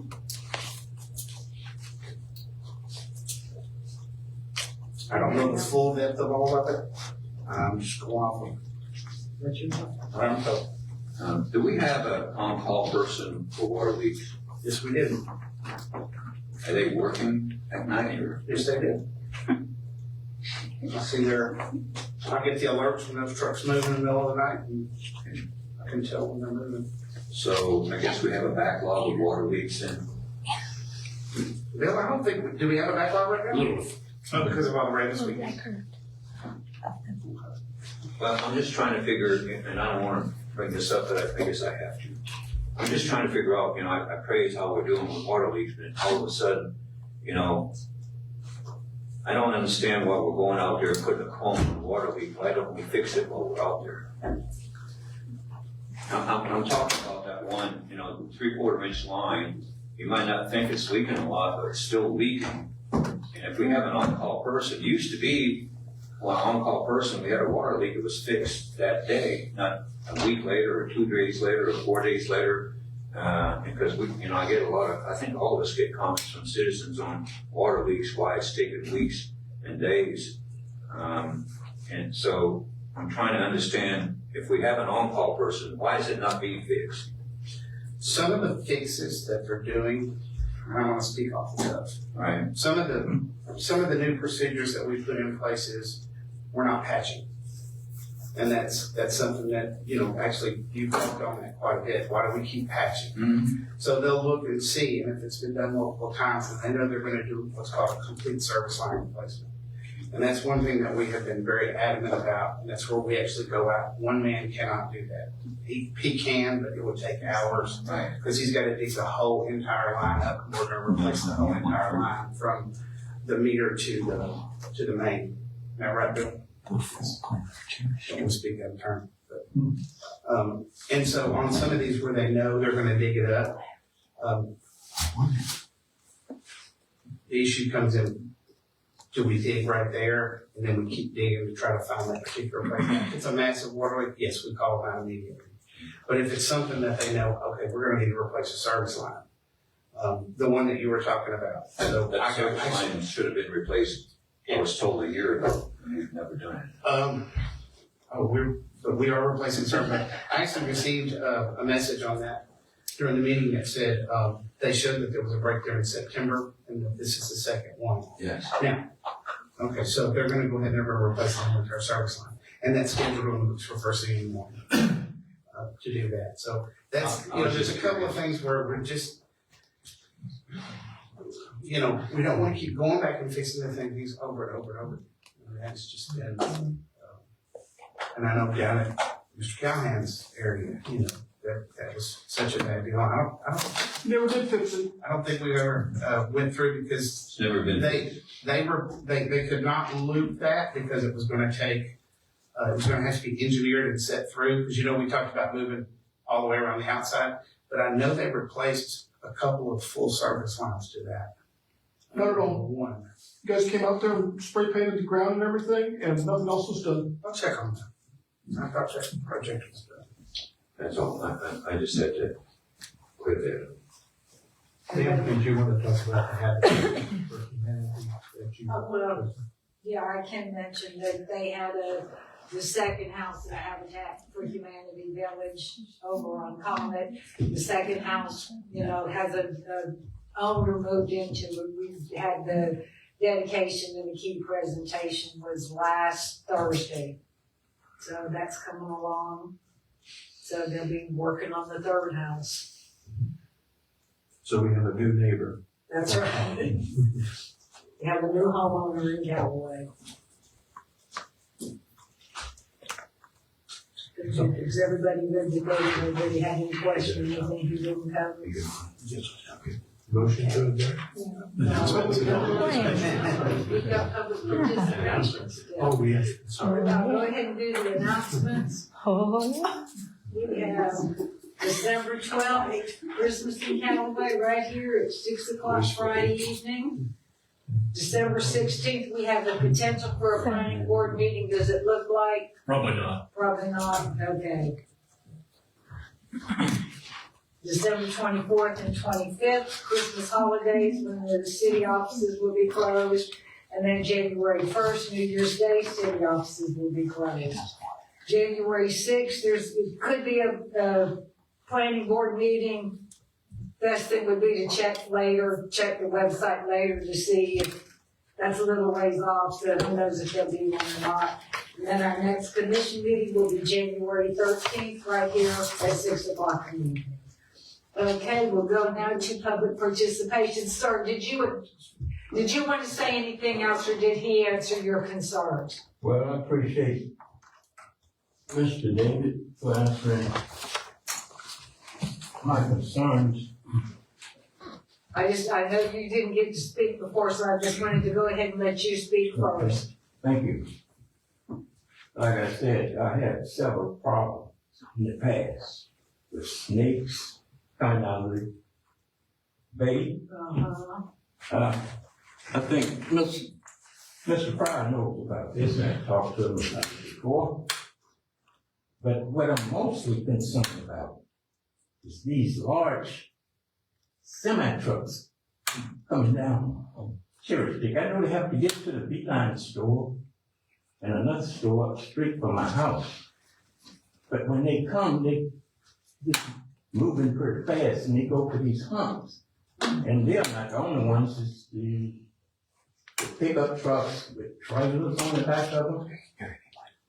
There was one truck come out of there, it's been about a year. And he hit the bump and a large piece of iron come off of there. And there was a elderly lady, almost hit. And if she had hit it, the iron probably would have come up through the floorboard and closed. I turned that iron over to Mr. Price. And that's one of my main concerns. I don't want to see nobody get killed in front of my house. And that's my main concern. And that's why I want to address it. Maybe something to be done about these trucks. No, that, you say they're speeding? They are speeding. Maybe could we get some police presence over there on Cherry Street to Matter of fact, slow these people down? there's a young military member.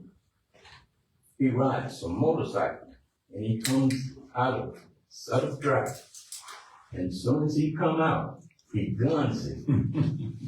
And here I am, 77 years old, and my wife is 81, and our neighbors, we can deal with that noise. I think I know the way, because I think he goes down my street and it's a very loud motor. Very, very loud. Very loud. I think I know exactly the way. I'm surprised he haven't called somebody to crash up on Cherry. And he comes out about 6 o'clock in the morning. And that'll be a good time for law enforcement to be out there waiting for him and slowing him down.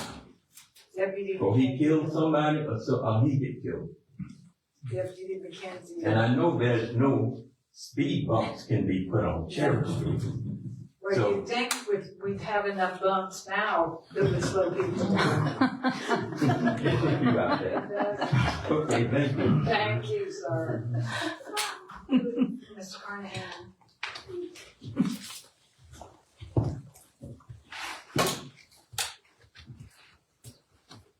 Mr. Carnahan, 7752 Shelby Drive.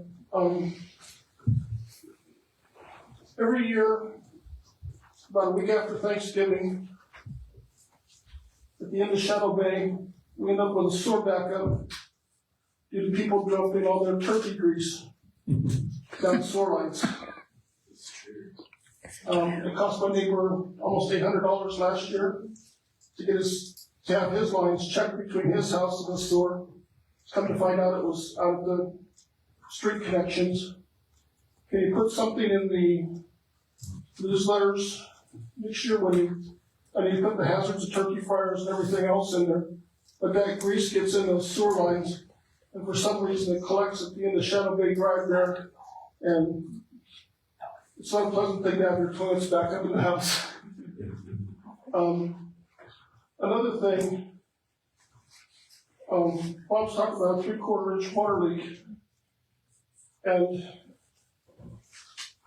it produces approximately 36 to 51,000 gallons of water in 24 hours.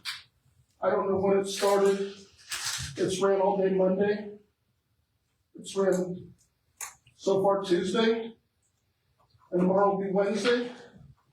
That's a lot of water going through my backyard. Because I got the sewer connection between me and my neighbor, and at 51,000 gallons of water a day going down through there, out into the bay, but it has to go through a settling pond that's in my backyard first, before it goes out there. It's absolutely ridiculous. There's nobody that lives in that house where the water leak is. I can think of 4 times in the last 2 years the city's been out there to repair it. You mentioned the one in front of my house where they come out. The last time they fixed it, they finally fixed it. And then the city came out, spray painted all, and they had Dave come out and they spray painted everything and all. And nobody's done anything there either. So there's a problem with water leaks still in the city. I don't care what you say. That's all I have to say. It's 51,000 gallons of water a day that we're paying for. There's a lot of water. And you can check the facts. It's right there on Google. You know, just Google 1¾ water line producing water a day. And that's what we're told not to. You got that? Who else wanted to speak? Yes, sir. All right, so Donovan Rudzowitz, 106 South Jan Drive. There's been a lot of talk about the Cherry Street revitalization. I'm sure that Mr. Birdsall, you're familiar with this. So at the entrance to Jan, I'm sure it's kind of similar to other streets that are being used as detours. It's got a whole bunch of potholes opening up because a small road wasn't meant for all that traffic. So my question is, what, if anything, is being done to streets like Jan and whatever other streets are going to be used as detours after this is all said and done? What is going to be done to repair those roads from all the damage they've incurred from all the heavy traffic of the detours? Where are the potholes at? Exactly. Are they at the intersection? Right at the intersection. That's it. Right at the intersection. So most of the time when they do those roads, they redo the aprons that go back because of that issue. So I'm sure on some of those roads, those aprons are going to go back a little bit further. But I mean, we will address those as they come up. We're not going to leave them sitting there with potholes. Right. But yeah, I mean, we will address all those issues, and I will make sure that that apron, that it goes back to cover up all those areas, because we have to have that transition period. So absolutely. It's not going to be paper road and it's straight. They'll come out and pull those aprons out, kind of like they have to do with driveways and stuff. Those driveways will have aprons back to the right of way. All right. Thank you. Yes, sir.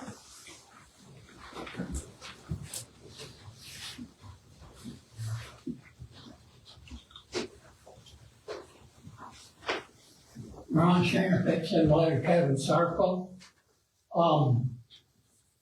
The road detour for the roundabout, I was down there today about 11 o'clock and there hadn't been no change in the signs.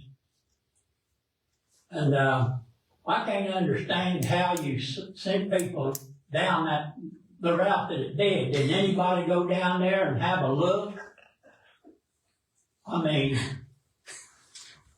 that ain't a good place to go sightseeing down that one street, you know. I mean, code enforcement needs to drive down there and have a look around. They're on top of it. Yeah, there's a lot to be on top of. Sure is. Sure is.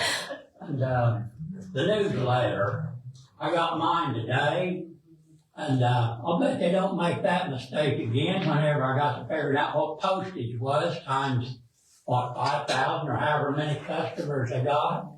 The last count I had, it about 78 cents, I think, for a first class letter. I don't know if they sent it first class or not, but I'll bet that doesn't happen again. But, on the water leaks, I've often wondered how many gallons you pay for from the county and how many gallons you sell. I mean, how much comes through everybody's meter that they pay for and how much the county sells, these water leaks, that don't go through meters, but somebody pays for it. The county don't, they get paid for that wasted. I've often wondered, what the difference is, between what the customer pays for and how many gallons gets wasted. There should be some kind of comparison there. You know how many gallons the customers use, and you know how many gallons you pay for at the end of the month or whenever. But anyway, I did see Mr. Pelletier notice, about that route change, and I go down that way every day, and I only took one detour, I think, once there, and, I found me a different way to go. So, thank you. Thank you, Mr. Shane. Who else would like to speak? Yes, sir. See which one to use. Sometimes I don't need notes, but I do today. Martin Bosser, 6303 Wallace Road. I'm sorry, notify me, who inputs info into that, and who does that person get their info from? Because there was a lot of people that said that there was something in there about the road closures. I'm sorry, there wasn't. You know, we have people in here saying that they're mad or upset, you know, they were delayed. But how does that whole thing work? Cherry Street, obviously, like I've been for, we want to rename that street, basically, like how many times it's had been brought up. So I'm sorry for bringing it up again, but what is the plan? Is it going to be incrementally, or are they going to shut down one side? Like, are we going to be getting, hopefully when the notifications start to go out, are we going to be doing one block by block by block, or is the whole thing going to be shut down? And then the other thing is, I'm so sorry that I got into the live feed for YouTube, and I put wrong information in there. I said that Cherry Street's going to be done tomorrow. It'll be done tomorrow at noon. As a result of our founding fathers laying out the First Amendment right of freedom of speech, I put that in there because there are case law, Supreme Court cases. There's like 4 of them. There was one just recently that says that a government entity uses social media for the official notification for things. You can't limit who can comment on it. You can't do it. I get it. Commissioner, I get it. We don't want wrong information on there because we don't want to have people to get wrong information. So I put fuel on the fire, put the wrong information in there. Comments are active on YouTube live feed. I'm sure you're looking at it right now. I'm not. I'll change it. I'm sorry, but I can't accept an answer from anyone up here that we can't have comments on Facebook or any kind of social media because it might be the wrong thing. I get it. Or because it might be angry, because I can come up here and be like, I hate you, you know. I've said that. So I've come up here and asked for recognition. So I can do the same thing on Facebook, you know, if it's available to us, if you guys would turn it on. I'm sorry, I don't want to be too mean and just go on there and blast y'all. But you know it's going to come once you guys open that floodgate. It'll be more water than coming out that line in his yard, you know. But it needs to happen. People need to have a way. I'm 45 years old, and I'm not going to sit here and make any excuses for not knowing how to run social media. I run social media for multiple different organizations. I run it from a professional standpoint, and there are apps at a business. It will do everything for you. Thank you. Thank you. Who else would like to? Just real quick. Block by block, the whole street has to be shut down. From left to right, or north to south, however you want to look at it. Because when they're going through and the drainage and everything, those pipes are going to be crossing the roads. Also, from a city standpoint, we are going to be replacing lines as we go. As they go down and expose our lines, we want to go ahead and put casings and put everything in, because we don't want to have a water break in the middle of that road after all this is done, and we have to go dig the road up again. So we're going to be working on that. So it will be basically, I don't know if it'll be 1 block, 2, it'll be however best fits the detour pattern for that area. And we'll, like I said, I'm going to get with Ashley in the morning. We're going to work on making sure we get notifications out as far enough in advance that we know when they're going to switch and move stuff around. It may be a little hairy in the beginning because we're going to be moving to different spots because we got those large boxes. That's what I'm told. But when we start down at Star Avenue, we will start and go all the way down. If I had to guess, and this would be a guess, you'll have a first layer of asphalt that'll be laid down that people will drive on, and then after the whole entire thing's done, they'll come back and lay a second, like 1-inch top coat over top of it. But it will be done block by block. And when we get to Veterans Park, it's going to be a mess. Because there ain't no way to get around. You're going to have to either go down 22 or go down Lake. There's not going to be a single way. It's just going to be, hopefully when we get to that area, we can, ask them to expedite as quickly as possible. But that's going to be the bad detour part.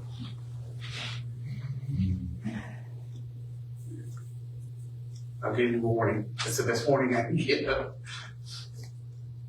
Okay, anybody else?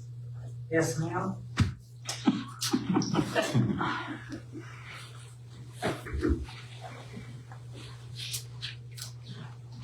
Teresa Langston, 6031 Lane Street. I just want to make a comment. I know that we were talking about the behavior of the commissioners and the way that they treat people. And then, you know, the joke was, let's adjourn. And then the comment come of wishful thinking, which makes it sound like, oh, you don't want the citizens to come up here and do their 3 minutes of their opinion or review. So just letting you know that. And there is a citizen that wanted to know the scheduled finish date of the roundabout. And then about the notified meeting. I know a citizen got up here and scolded everybody about the notify me, about, oh, how can you get up here and complain if you're not signed up, yada, yada, yada. Well, most of us are signed up, and it doesn't do any good to be signed up if the notifications aren't sent out. So I just wanted to make that point. And I do have my phone and I do have my text with everything, so if he wants to look at it, if anybody wants to see anything that was received, I'll be happy to show you on it. The last thing I received about a road being closed was November 14th, and it had to do with Lake Drive. And I just want to reiterate that the citizens are noticing and talking about the lack of information coming from you guys and the city about the notifications. They are also noticing an increase of misstatements, and I'm using somebody's words, and the half-truths that are coming out of the meeting, the inconsistencies. And they're also noticing that the commissioners are sitting up here staring off into space when these inconsistencies are brought out. Nobody's questioning, nobody's asking. You know, it's like,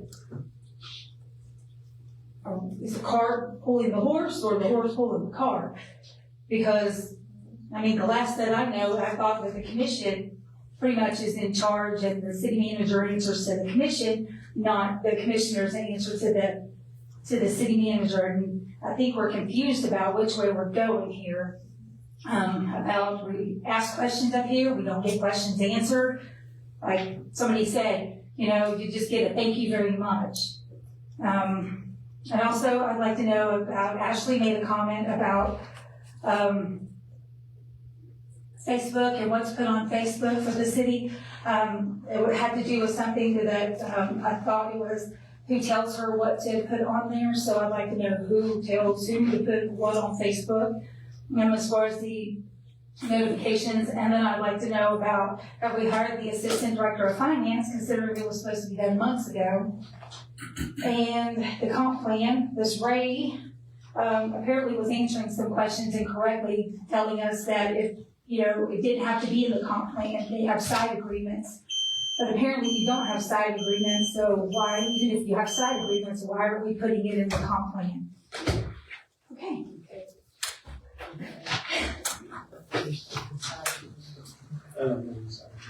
And it has to do like with the school board. I guess some of the question was asked, why are they taking out all the stuff with the schools and the requirements that has to do with the schools for the larger developments? And he said, oh, that's something that you guys, that the city has an agreement with the school board, and apparently that's not correct. So then why are we taking it out of the comp plan? That's what I'd like to know, because I think it's important that we have a plan for our schools, especially if we're going to move 1,000 or whatever, 50,000 people into Callaway. You know, what are we going to do with our kids? You know, are they going to go to school? What are we going to do? So. Cover as much as we can. Bill, what is that about? I'll let Ray explain that. He's the expert. Okay. Will he be at our next meeting, do you think? Or when do you expect he'll be here? In January. Okay, well, that's our next meeting. Well, the city has a recording of the planning board meeting of his answers and the questions, Okay. so you can go back and kind of see what he was So discussing. that's where it came up at planning Yes. board. Yes. Okay. Scheduled finish date for the roundabout or Cherry Street? Roundabout. That planning board. Do you remember I gave you all the dates? Was not recorded, was it? Planning board? It's going to be June. It's on YouTube. I think it's in Try to pull it on first the of June. website. 1st of June? Yeah, for the roundabout. Okay. YouTube, or should be linked on the website. What he actually, I'll double check.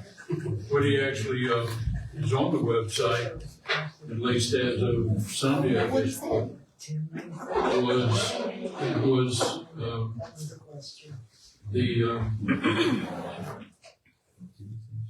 actually in writing, everything that was said.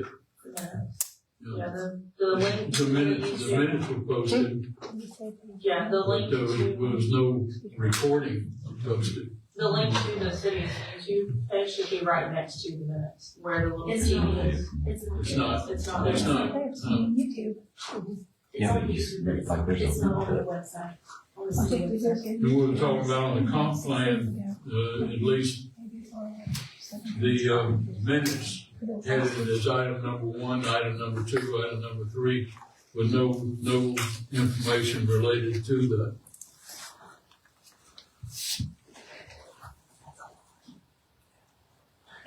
All right, a couple things. Well, there'll be announcements for hiring this week for the finance director.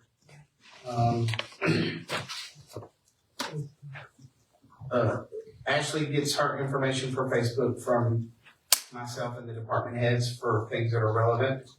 And as I said earlier in the meeting, I will make sure I'm gonna meet with Ashley in the morning and we'll make some better processes and procedures for the rest of the departments to get, Kim has something, he needs to send it to her, and we'll increase that communication with her so that we get better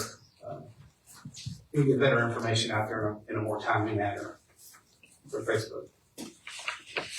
Did I miss anything else? Did that cover what you asked about, Teresa? I'm sorry?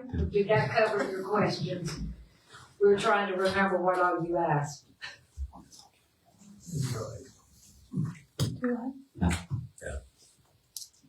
Yeah, you did that in the comp plan, and I think that's it.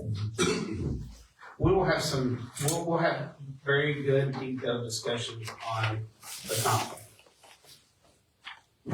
That's coming. Okay.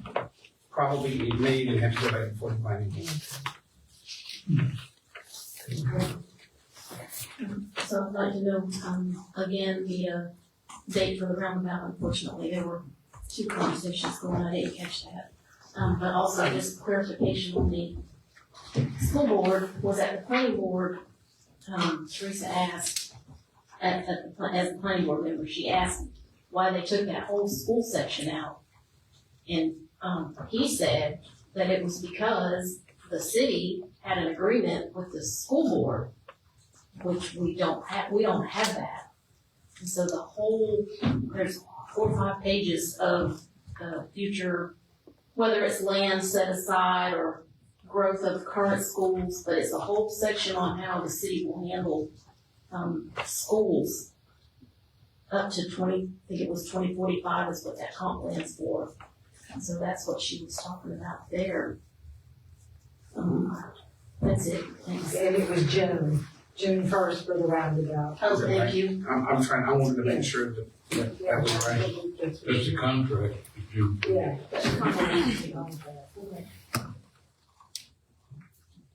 Anybody else want to speak? Anybody? I don't want to miss anyone. Looks like we're good. Well, now we'll accept the motion to adjourn. We got a motion. Second. Okay, we will adjourn. Thank y'all for coming. Everybody have a safe